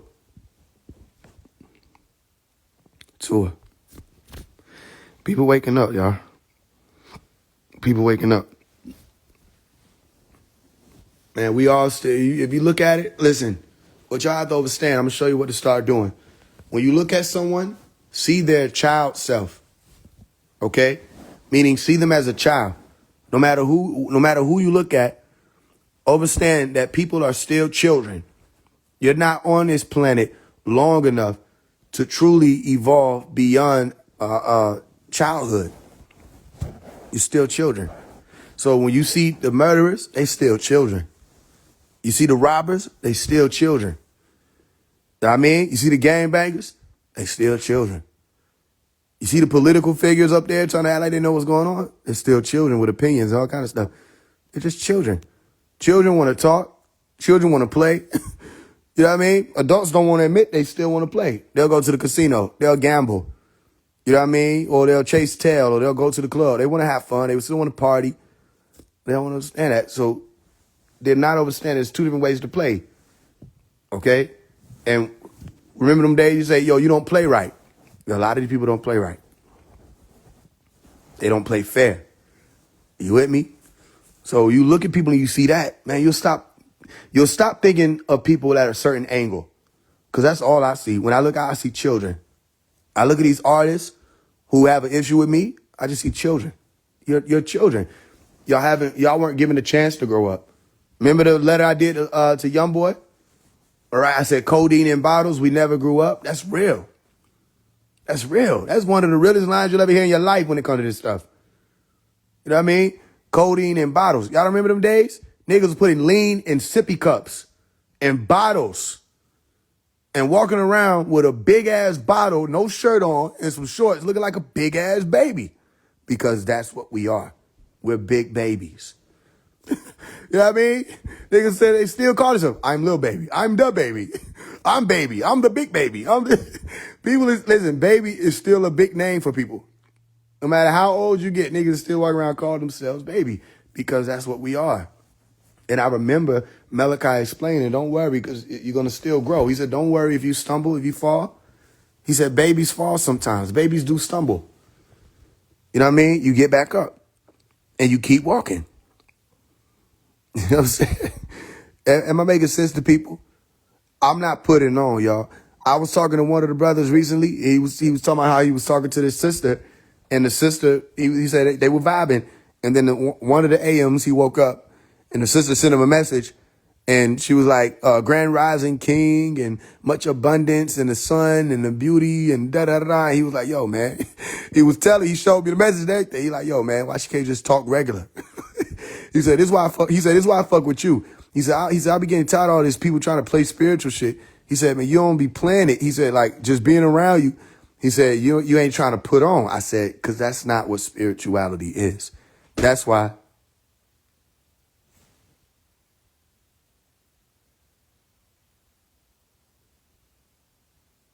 Yo.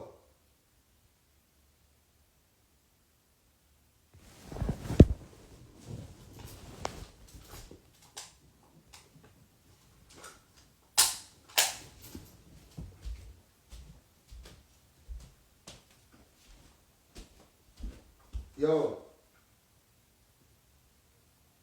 Yeah, you good?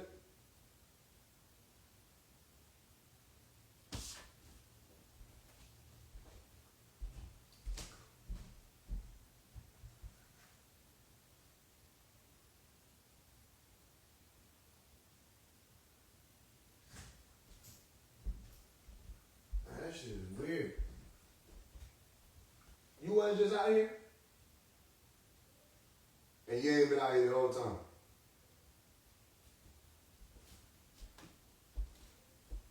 Huh? I don't know. It's literally as if somebody stepped into the room.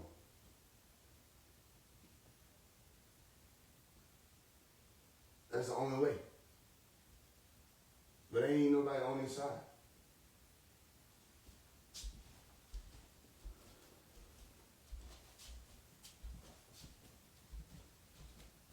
What the hell? I ain't even gonna try to make sense of that shit. I ain't even try to make sense of that shit. This is regular shit now at this point. Because that could have been anybody, anything. Nah, listen, y'all know when y'all, listen. All right, I ain't even try to, never mind. Because y'all gonna be think I'm tripping. I know I'm not tripping, bro. I'm sitting here talking. Bro, somebody walked in this room, bro. But they couldn't have, and what's so crazy is the way it just happened, the sound, the creak and everything. This shit came from behind me. That means that's why it don't make sense. Whoever walked in, and this is recorded, which is so fire, cause I bet I can go back and hear that sound. And I could clip that shit. I know I ain't crazy. Whoever would have just walked through here would have had to walk through the wall. You couldn't have walked from the door and be behind me. I know I ain't tripping. That be happening to people. It happened a few times. But I was in here the other night, and somebody walked up on me. But I was resting, so I kind of halfway in, halfway out. But they walked up on me. They started from my wall. They walked right up on me and stood over me. And I looked. I think I might have said something. I think I said, "Who are you?" I said, "Who are you?" And they just stood there, and then they disappeared. You know what I mean? Remember I told y'all, that's crazy. That's crazy. Remember I told y'all, I said, they gonna start what? Walking right up on you. Bro, I hope this being recorded, because I'm gonna go back and I'm gonna listen, I'm gonna clip it. I'm gonna go for that sound. When I was talking and that shit walked right up on, I'm like, what the hell? Did y'all hear something? Well, maybe y'all didn't, because it's further away.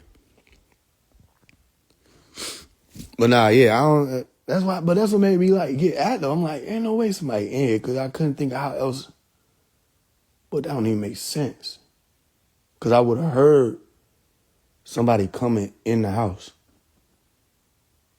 But that's how you know that it's that real, because even what you would have had to heard somebody coming in the house, even with that, nah, like, shit still got to make sense. How did that happen? How did this happen? You said you did hear it. Exactly. All right, I'm laying on my bed, so it's not even possible. Other than somebody just walked through here, but how? Because you mean you would have been walking, and that type of crack happened like when you walking on stairs and shit. I just heard another one, but that was a knock.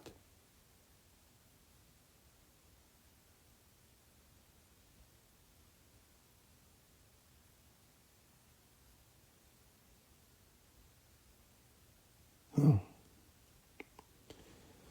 gonna check, because the only thing I could think of is maybe it's windy. If it's windy, I could see that. It's possible. Let me check. It could be because of the wind. Because it was blowing heavy as hell earlier. Nope. Them trees standing still like a motherfucker. They looking at me, looking at me like, what the fuck you want? Nothing, to check to see if y'all windy and shit. What is that? What?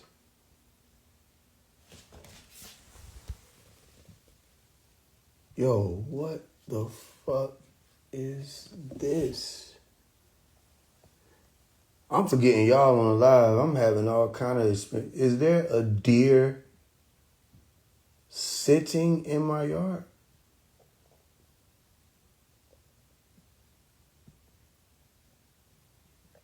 Now, why just be an alien?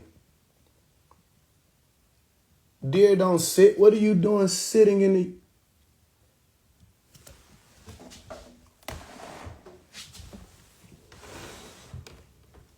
There is a deer sitting in my yard. Y'all can't even see this shit. Yo, what are you doing? You just sitting there. I wish y'all could see this shit. Yo. Oh, now you gonna get up. You was just sitting in the yard, twin.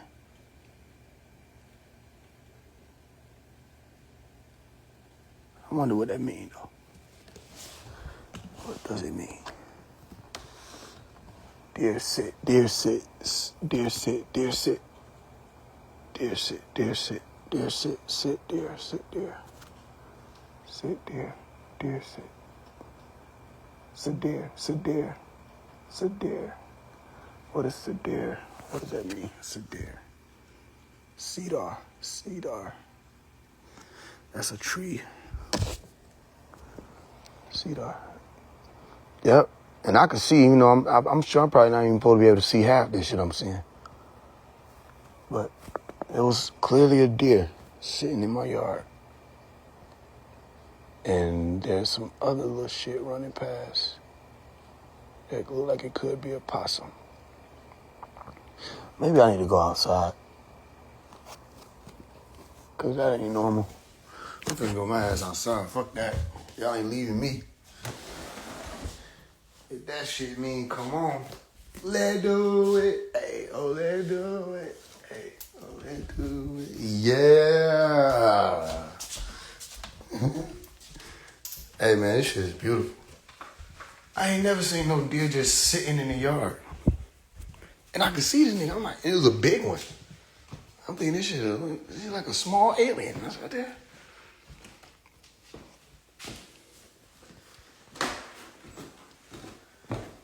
Deer sees an iridescent.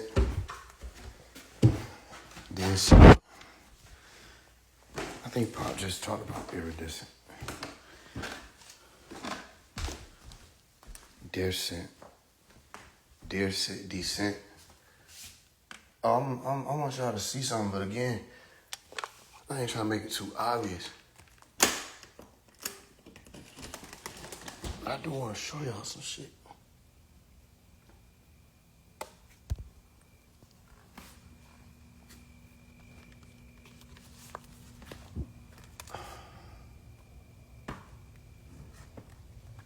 But I ain't been able to figure it out. What?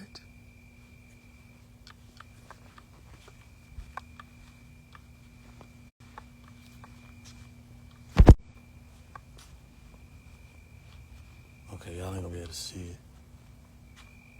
Cause it's too dark.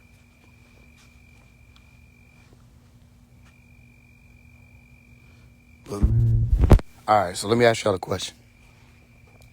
Y'all ever seen it to where a random like line or curve pop up in your, it's lightning out here. It is something going on.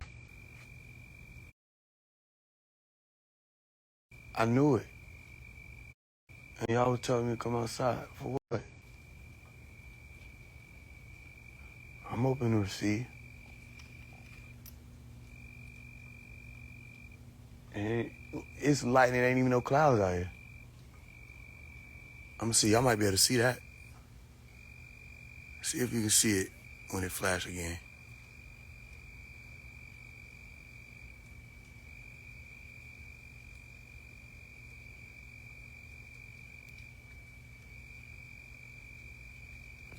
Y'all let me know if y'all can see that. If you can't, ain't no point in me still holding it up. But have y'all seen it where a line appears in your yard or a curve appears in your yard and it's like discoloration? Have y'all seen that? Because I can show y'all in the new day. But it started off as just a curve. It went all across the yard. But then it got wider.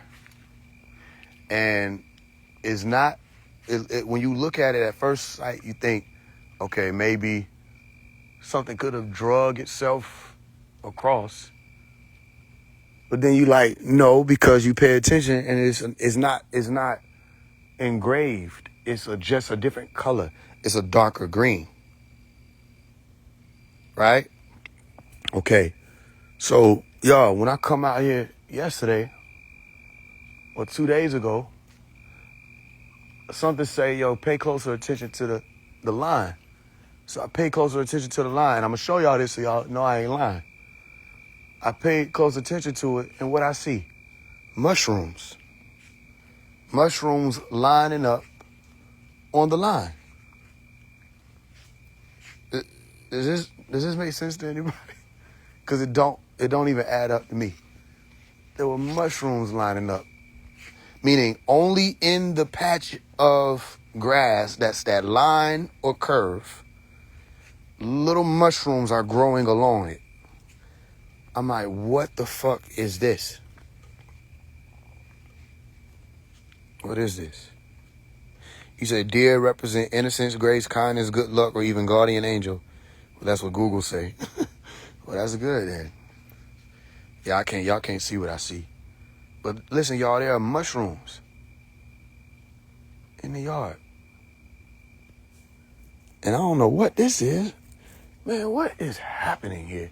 I think the fabric of this reality is becoming more loose, and thoughts are able to activate further and stronger. Things you do leave more of an imprint, things you say.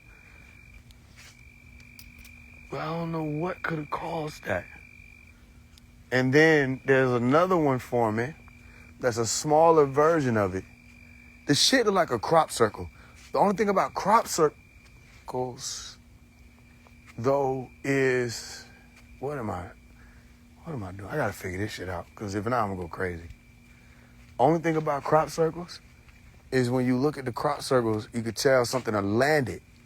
So I was trying to figure that out. I said, because I remember something pulled up outside, and I saw the light, and it shined and even my wife was like, yo, what? Like, she was up seeing it. But I'm like, if this is a crop circle, then how? This a lie, y'all. But right here, y'all can't see none of this stuff I'm looking at, but there's a big ass hill of grass in my grass on the edge of the grass. Just a big ass hill. Something finna happen. Something finna happen. There's a reason why they got me up. And it's a reason why they got me out here. And there's a reason why there's lightning. There's a reason why there was a deer sitting in my yard. There's a reason why something walked up on me to get my attention, or I wouldn't even seen any of this. That's what I'm trying to tell you. Pay attention to that. Because I was literally not by no window. I wouldn't have seen no lightning. I wouldn't have saw no deer sitting in the yard. I wouldn't have seen any of that. But something walked up on me, and that's what caused me to get up. And get it up brought me out here. And my attention is being brought back to this crop circle in my yard. But I don't know what it is. But whatever it is growing mushrooms. And it's a line, not a patch. And the line connects from one tree to another. And what's so interesting is the tree that one of the trees is connecting to, is the connection or the connection is severed because of a sidewalk.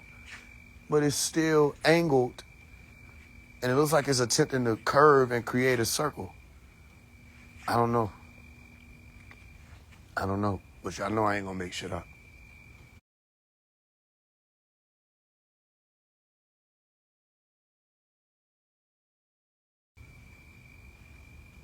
I ain't gonna make up anything. Something is moving out here. Something moving.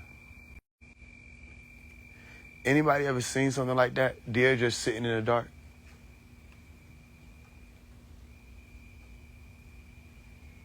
You know, we had this quiet lightning storm in the distance with no clouds. Stars.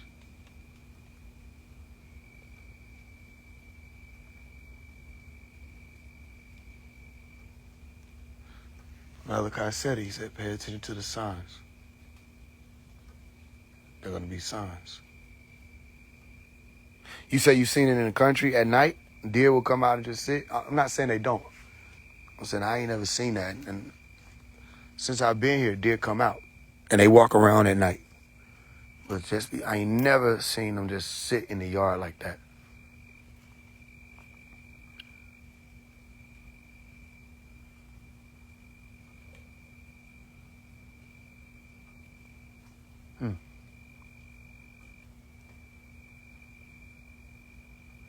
Well, something's going on.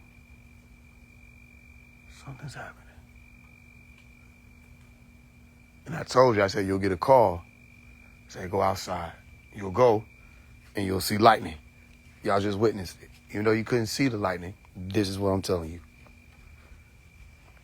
Because all that happened from a bang behind me.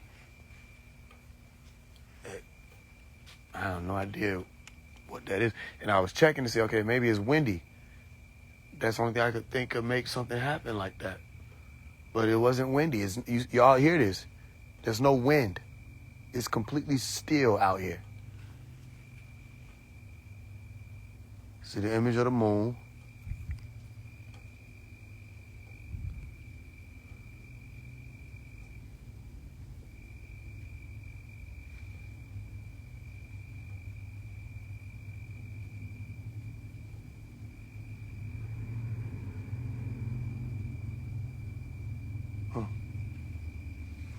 Oh. Was it sitting or laying down? It was sitting. When I moved the window and started speaking, it just stood up. Now, we may be saying the same thing because they might lay down like that. I don't know. But it was sitting.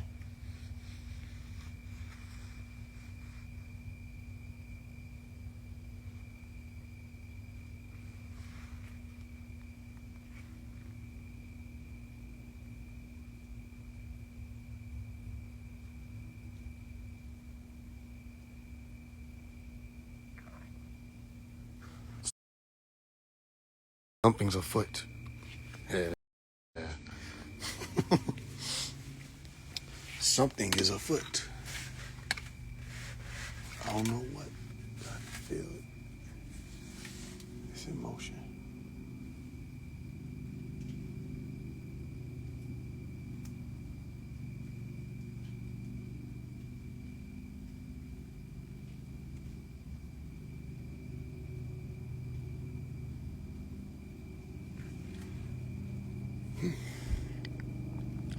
I think Malachi said,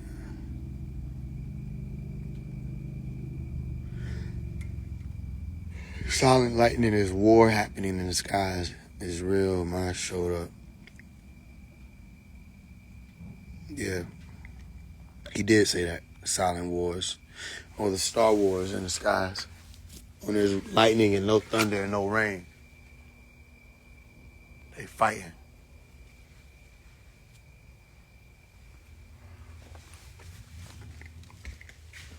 This shit is interesting.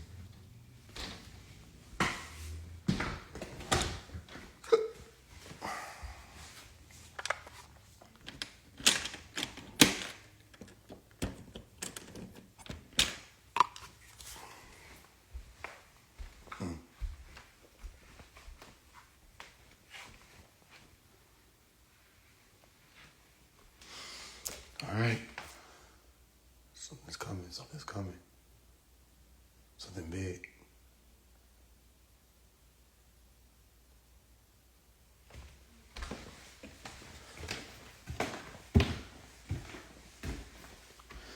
On all four, stomach is laying down. Yeah. I've been seeing 135 everywhere, and when I look at the phone, it so happened to be 135. I've been seeing that lately.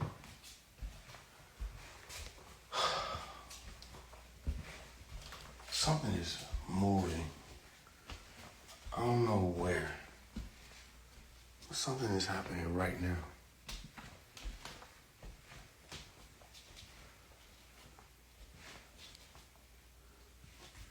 Something's happening right now. And there go the lightning.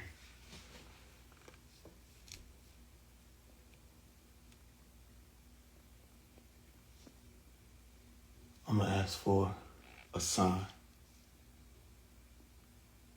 Proclamation.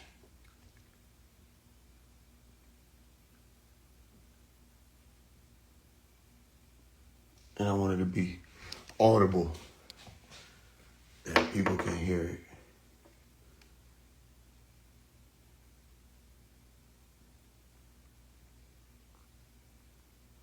All right, let's see what happens.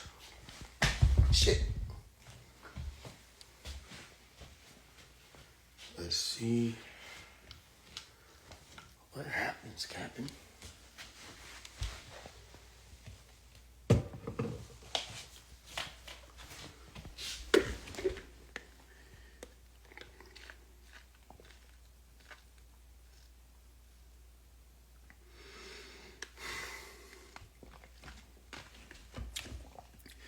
I know y'all ready for the 9-day fast coming up.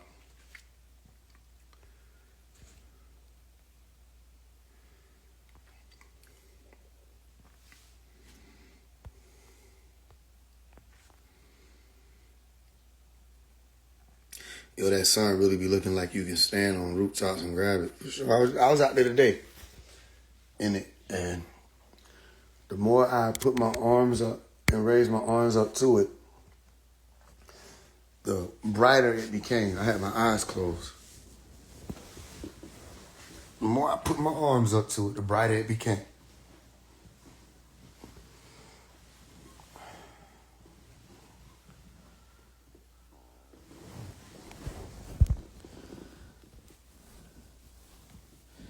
I don't even realize how long we've been over here. Something spiritual is moving. I can feel it. If we're going to use that word. Something's in motion. I don't know who it is, what it is. It's all about to... It's about to come to a light. It's about to come to a head.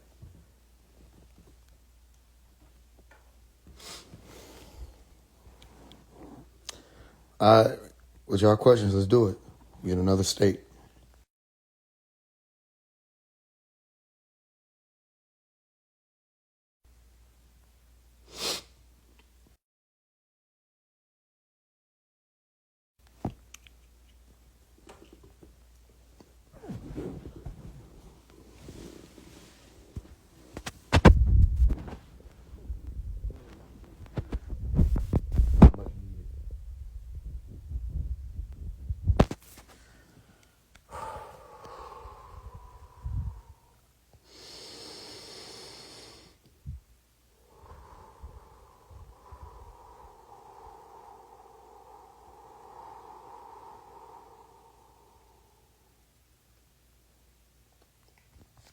Can I put it on box? It's possible. It's possible. Ain't been able to eat certain foods. Yeah. I feel you. Especially ordering food don't even make sense. Like, I'm like, bro, what the fuck is even these options? What is even these? What's the next step? Color after purple? White, black, and gold? Ultraviolet?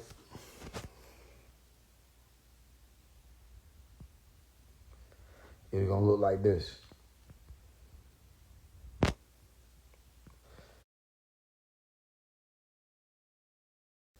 The other day, Mormons came to see me, and yesterday they called my phone. That's a good sign.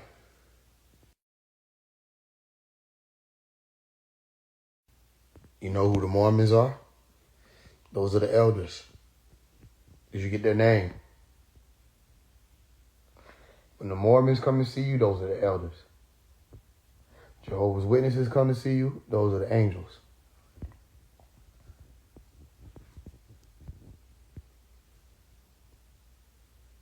You may be finna move. You about to move. Gabriel, something going on. You about to move or something like that? What's going on? With the elders popping up. Did the deer have antlers? I didn't see antlers. I saw big ears.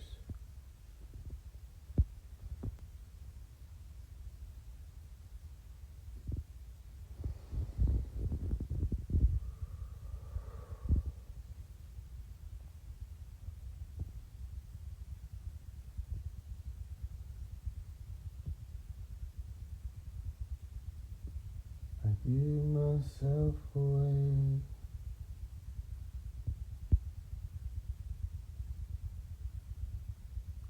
So you can use me.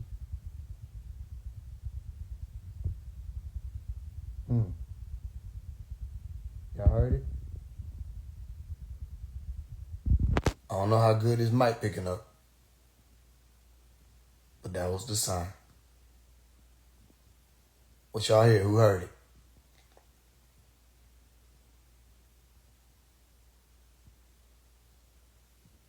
Who heard it?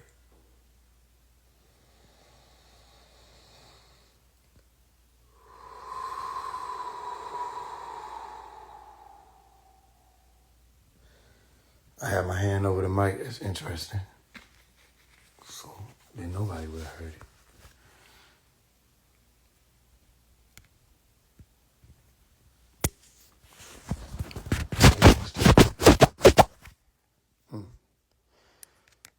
Whoever said they heard it, what you hear?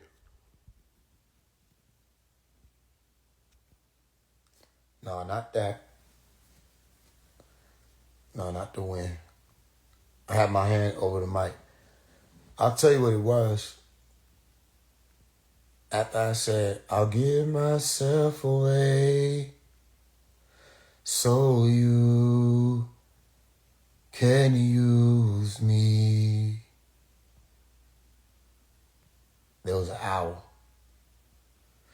It was like, oh.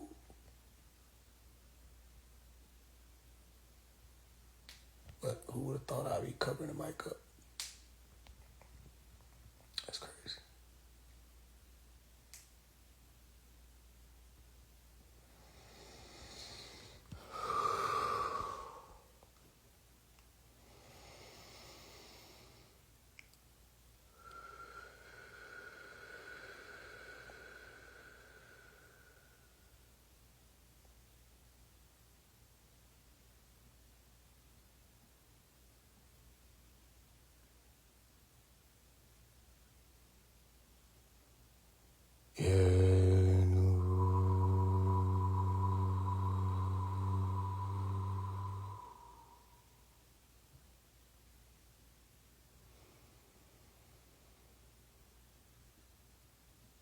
Listen.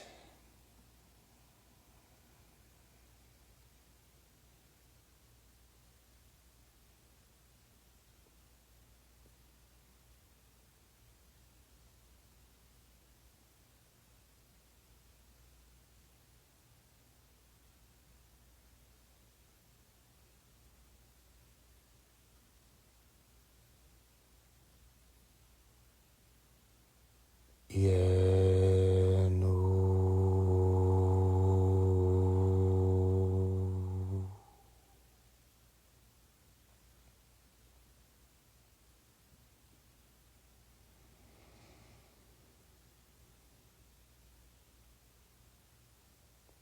Yeah, no.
called in tone. Yeah, no.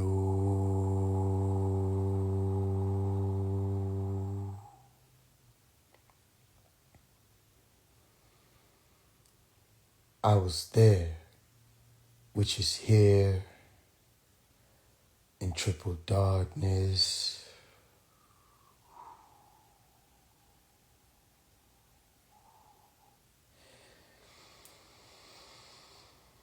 I was there when they said, let the wind blow.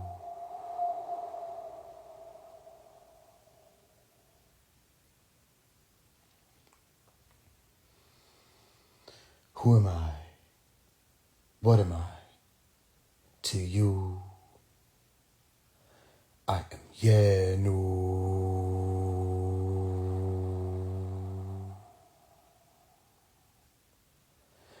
I am called in tone. Yeah, no.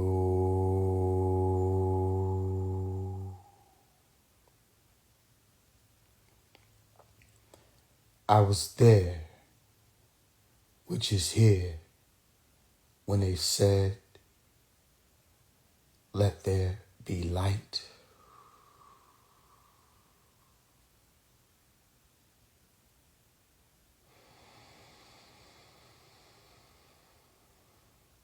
I am called in tone.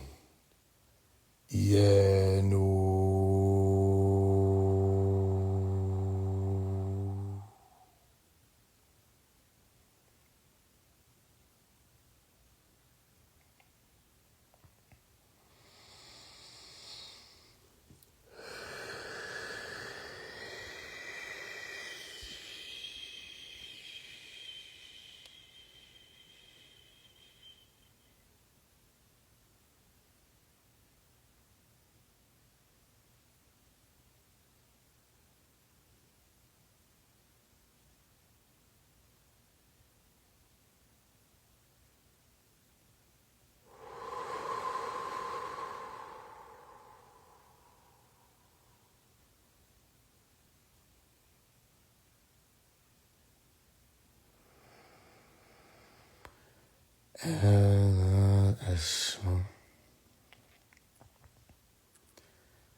Heavy.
Why?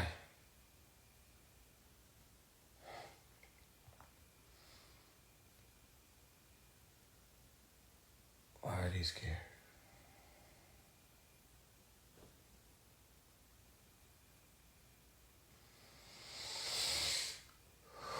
Thunder's rolling.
Hmm?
Tua.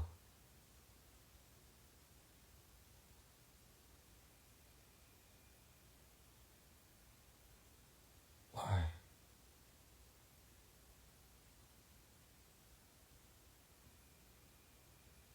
Make it known that they are afraid of me. But why? Why are they afraid? Truth.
jumping.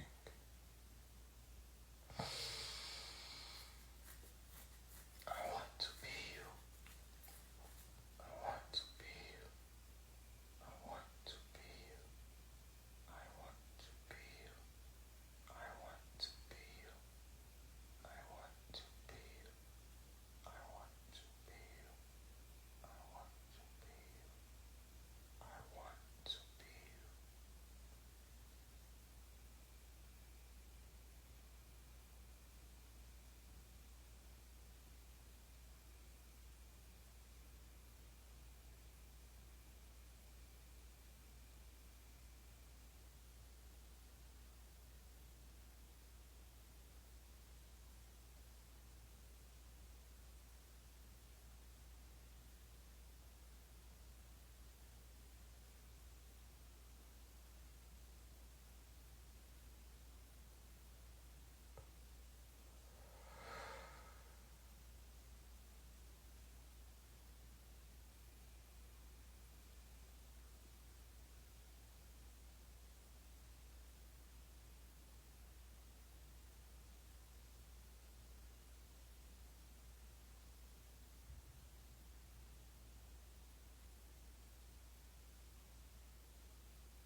Hear the trumpet. Somebody's coming.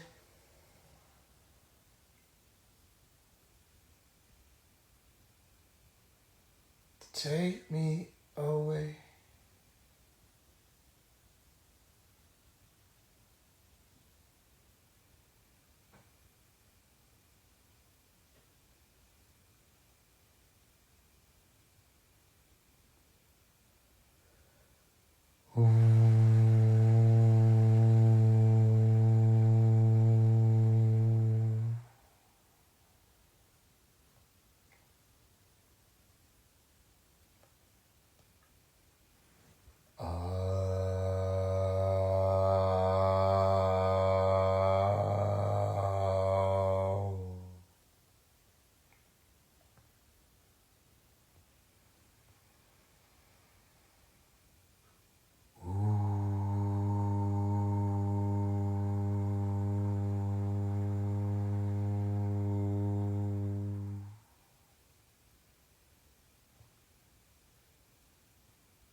I'm ready to let the river wash over me.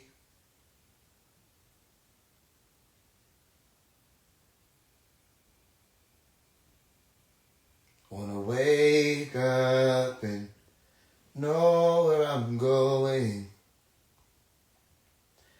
I am ready. I am ready. Wanna wake up.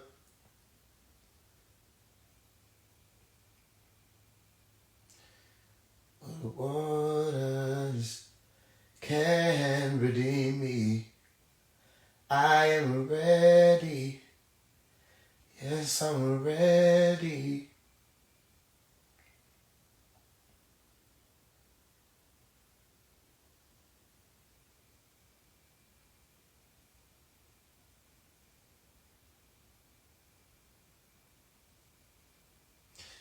I wanna get out of here. Gotta get away from here. I wanna go home. I gotta go home. I wanna get out of here. Gotta get away from here. I wanna go home. I gotta go home.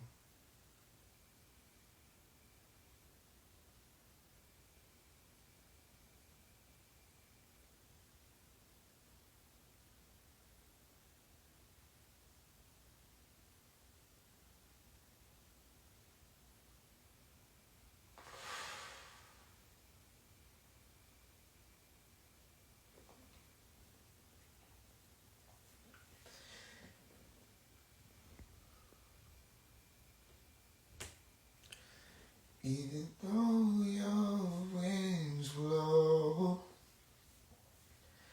I want you to know you've caused me no alarm, 'cause I'm safe in his arms.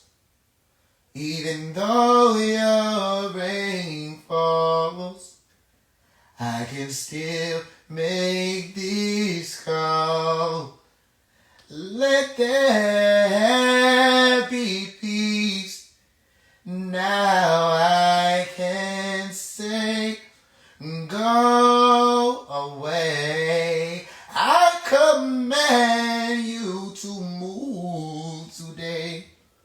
Because of faith, I have a brand new day. The sun will shine and I will be okay. That's what I told the storm. I told the storm, oh yes I did, to pass. Storm, you can't last. Go away. I command you to move today. Storm, when God speaks, storm, you have to cease. And that's what I told the storm. What I told the storm, I told the storm. And grace is gonna lead me home. I told the storm, I'm more than a conqueror through Jesus Christ. And he's gonna get me out alright, yes he will. I told the storm.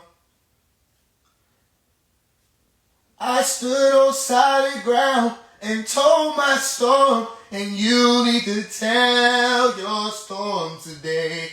Oh, wind, floods stop flowing, lightning stop flashing, breakers stop flashing, clouds go away, That's what I told the storm.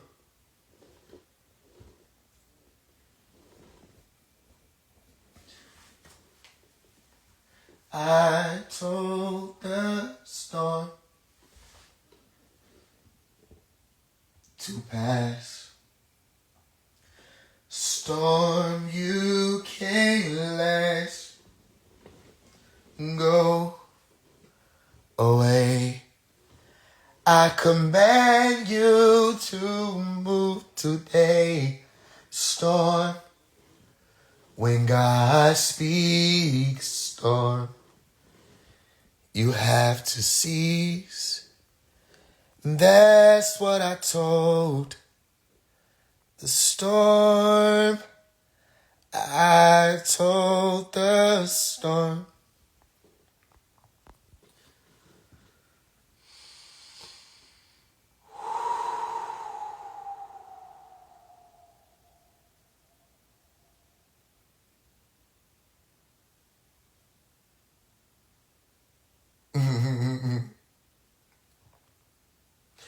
Praise is what I do when I want to get close to you.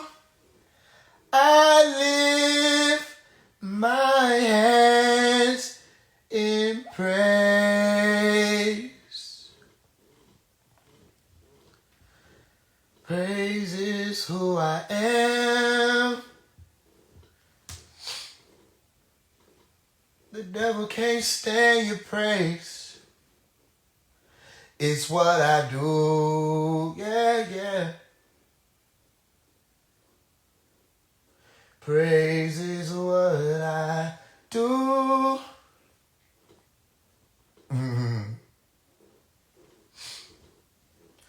It's what I do.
I need you. You need me. We're all a part of God's body. Stand with me. Agree with me. We're all a part of God's body.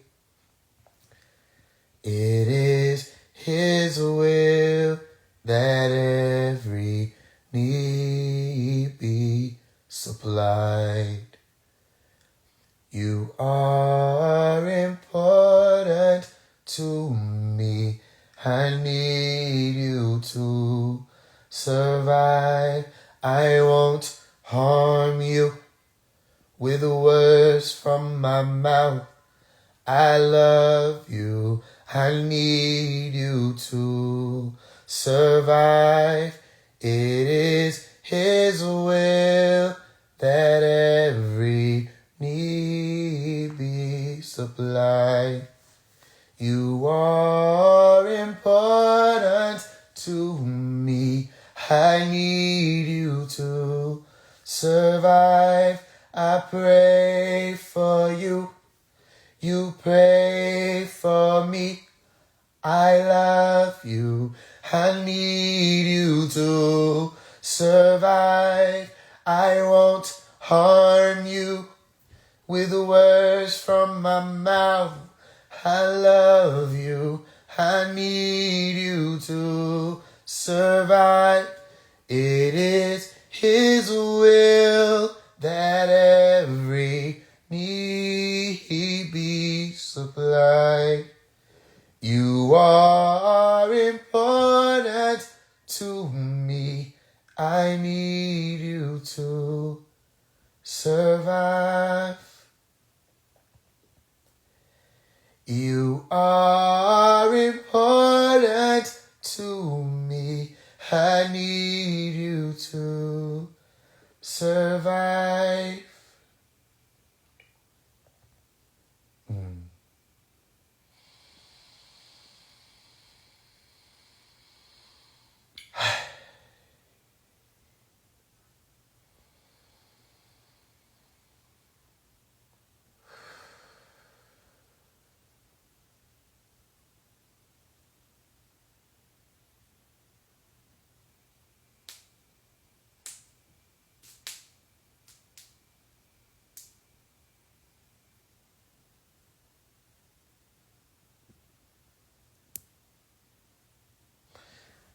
Unsure what the balance held, I touch my belly overwhelmed by what I have been chosen to perform.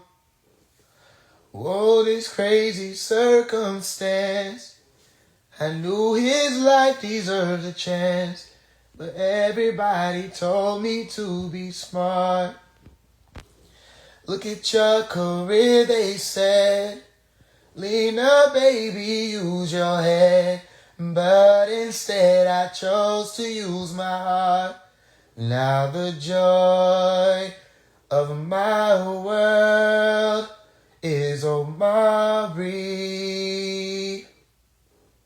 Now the joy of my world is Omari. How beautiful if nothing more than to wait at Omari's door. I've never been in love like this before.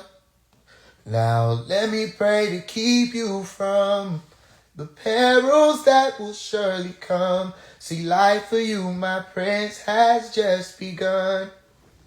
And I thank you for choosing me to come through unto life to be a beautiful, beautiful, beautiful, beautiful, beautiful, beautiful, beautiful, beautiful, beautiful, beautiful reflection of His grace. See, I know that a gift so great is only one God could create. And I'm reminded every time I see your face that the joy of my world is on my breath. Now the joy of my world is on my breath. Marching, marching, marching, marching. Marching, marching, marching, marching, marching, marching, marching, marching. Beautiful, beautiful, marching, marching, marching, marching, marching, marching, marching, marching, marching, marching, marching, marching.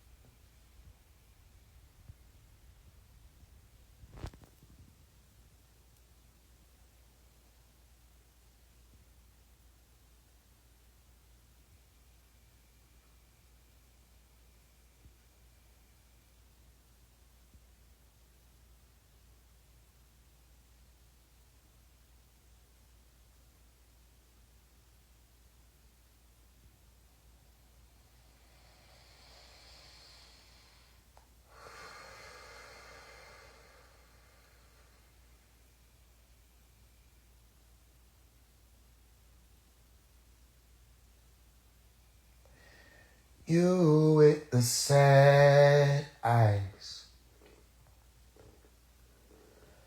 Don't be discouraged, oh, I realize it's hard to take courage in a world full of people. You can lose sight of it all, and darkness still inside you make you feel so small. But I see your true colors shining through. I see your true colors, and that's why I love you. And don't be afraid to let them show your true colors. True colors are beautiful like a rainbow. Da da da da da da da da da da da da. Show me a smile then. Don't be unhappy, can't remember when I last saw you laughing. If this world makes you crazy and you've taken all you can bear, just call me up and you know I'll be there. 'Cause I see your true colors shining through. I see your true colors, and that's why I love you. Don't be afraid to let them show your true colors.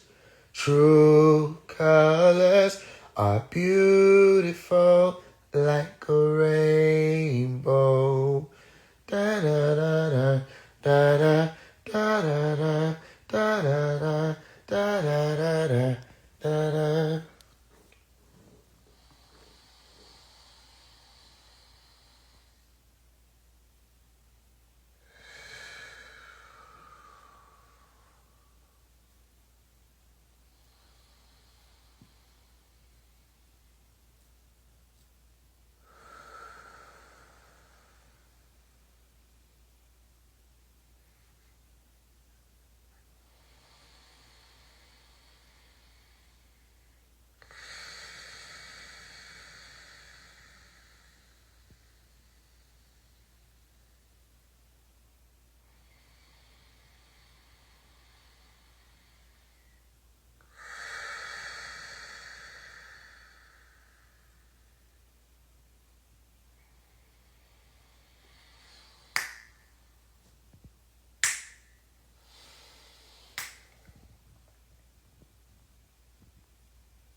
You told me everything and everything you given me.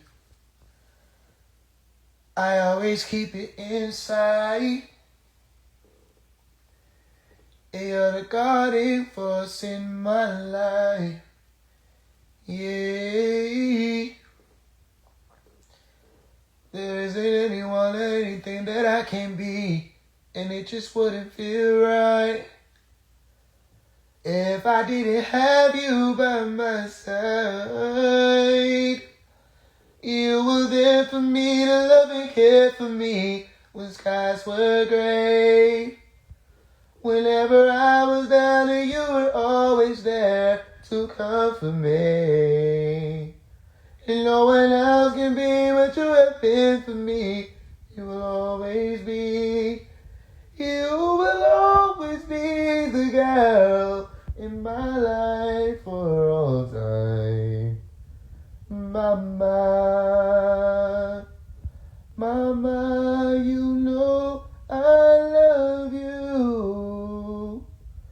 Ooh, yeah, ooh, I love you, Mama.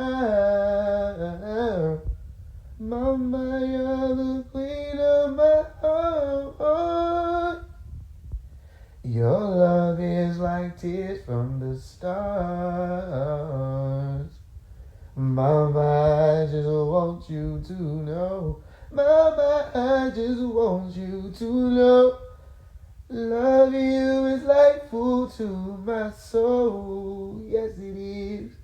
Yes, it is. Oh. You're always there for me, had always been around for me, even when I was bad. You showed me right from my wrong. Yes, you did. And you took up for me when everyone was down on me. You always did overstand. You gave me strength to go on. And there were so many times looking back when I was so afraid. And then you come to me and say to me, I can face anything. And no one else can do what you have done for me. You will always be. You will always be the girl in my life. Oh, Mama. Mama, you know I love you. Ooh, yeah, ooh, I love you, Mama.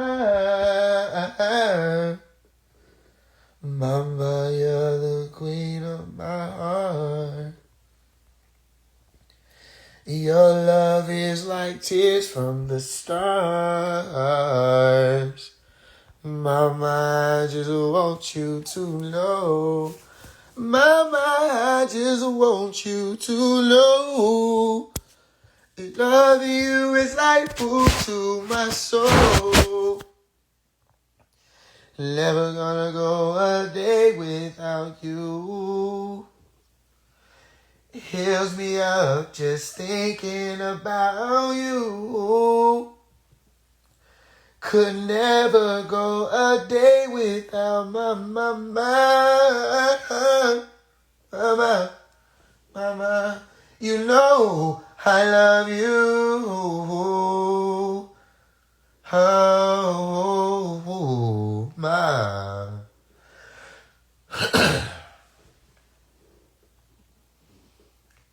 You are.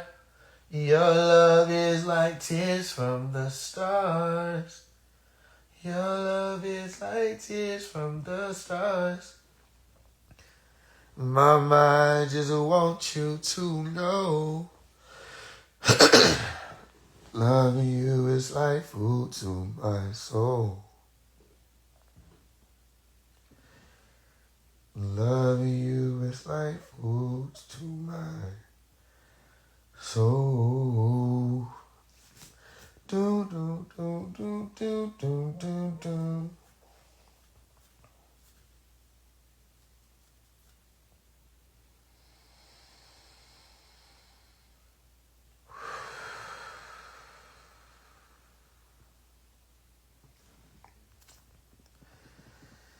We belong together, and you know that I'm right. Why do you play with my heart? Why do you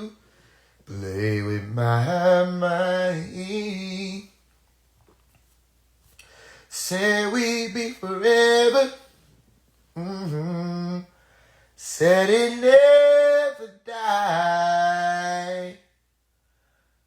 How could you love me and leave me and never say goodbye?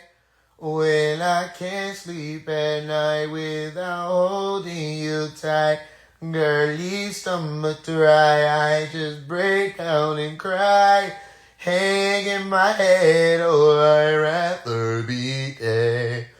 Spinning it around and around, although we've come to the end of the road, still I can't let go. It's unnatural. You belong to me, I belong to you. Come to the end of the road, still I can't let go. It's unnatural. You belong to me, I belong to you. Girl, I know you really love me. You just don't realize you've never been here before. It's only your first time. Maybe I'll forgive you, babe. Maybe you'll try. We should be happy together forever. You and I, will you love me again like you loved me before? This time I want you to love me much more. This time instead, just come to my bed. And baby, just don't let me down. Although we've come to the end of the road, still I can't let go. It's unnatural. You belong to me, I belong to you. Come to the end of the road, I can't let go. Unnatural. You belong to me, I belong to you. End of the road. Oh my God, oh my God. Hell yeah, this day, yeah. You belong to me, I belong to you. I have been crying and crying for weeks. How'd I survive when I can barely speak, barely eat, on my knees? But that's the moment you came to me. I don't know what your love has done to me. It's unbelievable to see who me I used to be. You changed my whole life. Don't know what you're doing to me with your love. I'm feeling all superhuman. You did it to me. Superhuman heartbeats in me. Nothing can stop me here with you. Superhuman. I feel so superhuman. I feel so superhuman. Strong. Since I've been fighting and righting my wrong. Feels almost like I had it all along. I can see the ball rolls. And every problem is gone because I flew everywhere with left inside of me.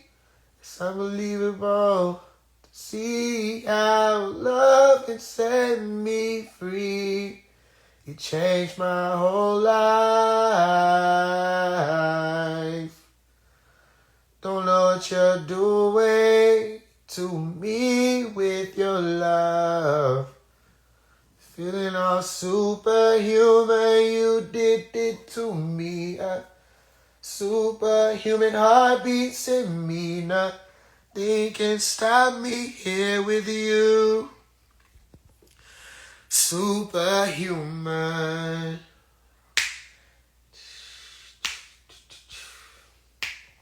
Superhuman.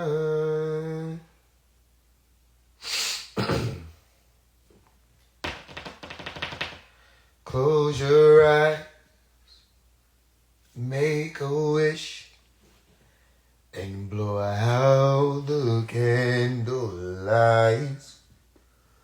For tonight is just your night. We're gonna celebrate. All through the night, pour the wine, light the fire. Girl, your wish is my command. I submit to your demand. I will do anything you need, only as I'll make love to you like you want me to, and I'll hold you tight, baby, all through the night. I'll make love to you when you want me to, and I will not let go till you tell me to. Girl, relax, let's go slow. I ain't got nowhere to go. I'm just gonna concentrate on you. Girl, are you ready? It's gonna be a long night. Throw your clothes on the floor. I ain't gonna take my clothes off too. I have plans to be with you.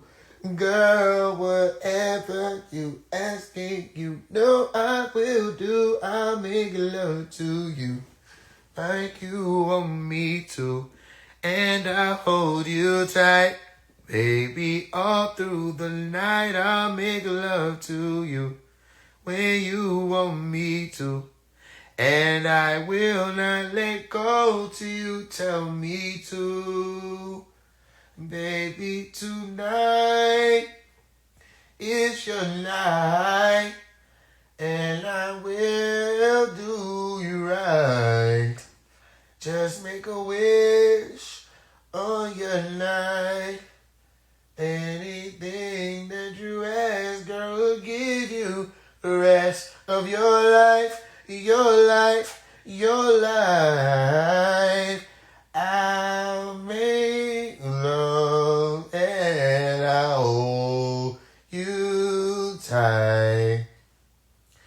I'll make love and I will not let go until you tell it, baby. Yeah, yeah. I think you should go in there.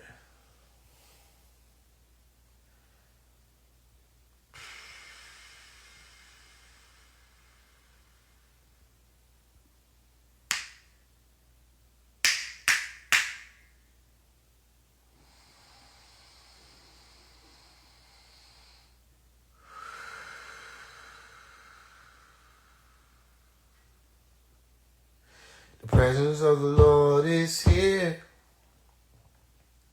Presence of the Lord is here. Feel it in the atmosphere. Presence of the Lord is here. Presence of the Lord is here.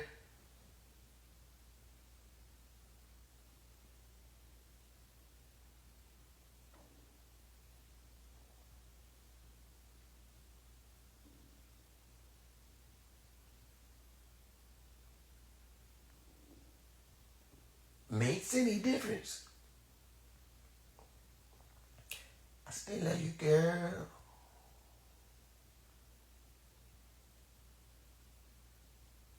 Share my life, baby. Share my life, baby. Share my life, baby. Share my life, girl. Baby, yeah, yeah, yeah, yeah, yeah, yeah.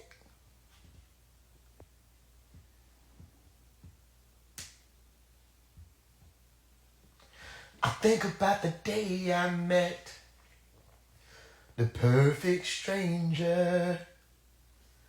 I think about us. I think about the day I wrapped around your finger. I think about us. I think about the way we laugh without reason. I think about us, girl, yeah, yeah. The sun was shining on me. Something like that, something to that effect. Love was burning on you. Love was calling us. I had my mind made up. And I can't stop loving you. I can't help myself. Yeah, yeah. And I can't get over you. No matter what I tell myself. Hey, yeah.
If it ain't one thing it's another.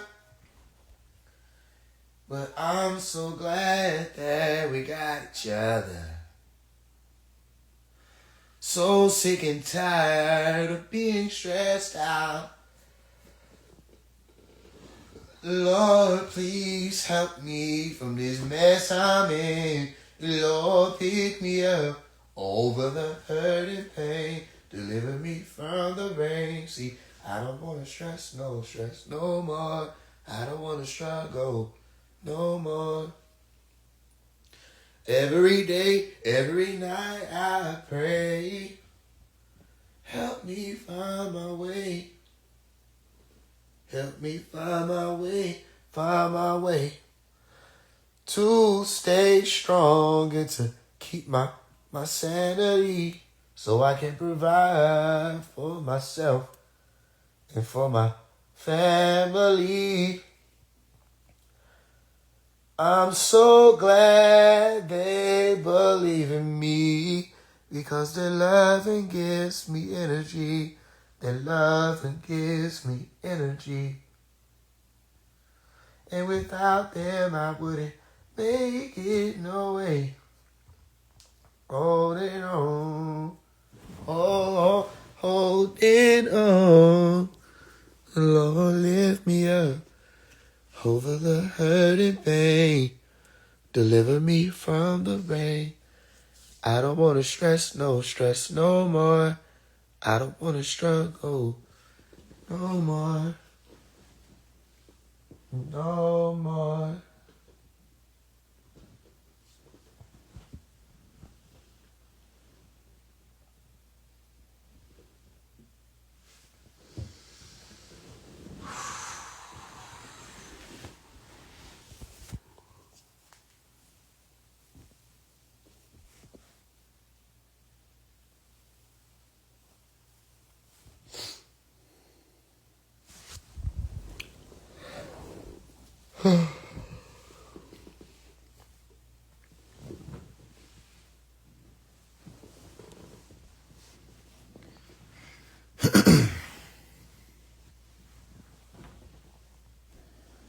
My mind thinks it's real.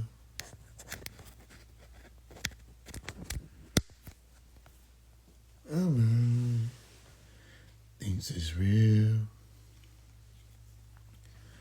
And it feels oh so good. Yes, it feels oh so good. But it's only a dream. Only a dream. Only a dream. Only a dream. Don't let us stop. Hold back the clock. And don't let go. Just hold on. Keep it nice and slow. Hold on. 'Cause I know how good it feels. And I still think it's real. But it's only a dream. Only a dream. Only a dream. I know it's a dream, but it's all so real. My mind thinks it's real. My mind thinks it's real.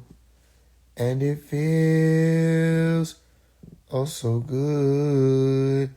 Yes, it feels oh so good, but it's only a dream. Only a dream. Only a dream. Only a dream. Hold back the clock. Don't let us stop. That too. Hold back the clock. I know I'm asleep. I can feel it from my head to my feet. Oh. Dr. York, I think we should go now. Doom.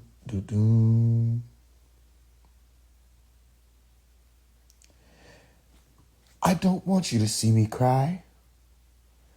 A man isn't supposed to cry. Not again. I think I'll just remain your friend. Because I can't take the pain. I know you're not to blame. It's on me. You see, it's on me. It's on me. It's on me. Yeah, it's on me. Don't you see? Don't you see? It's on me, on me.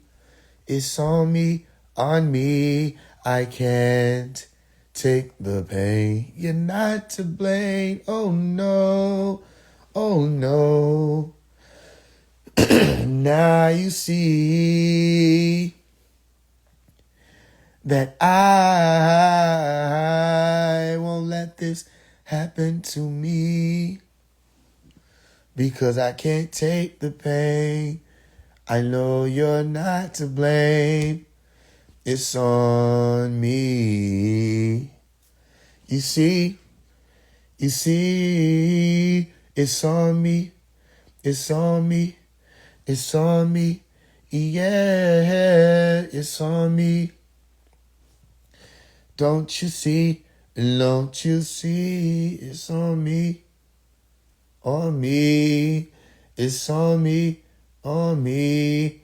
I can't take. You're not to blame. Oh no. Oh no. Now you see that I won't let this happen to me because I can't take it. I don't think I'll make it. I can't blame it on you, not on you. I don't know what I'd do without you in my life. It's empty. It's on me. It's on me. You're not to blame. Oh no. You're not to blame. Oh no, no. It's on me. It's on me. It's on me. It's on me. Dr. York, I think we should go now.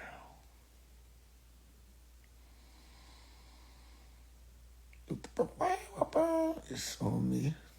It's on me.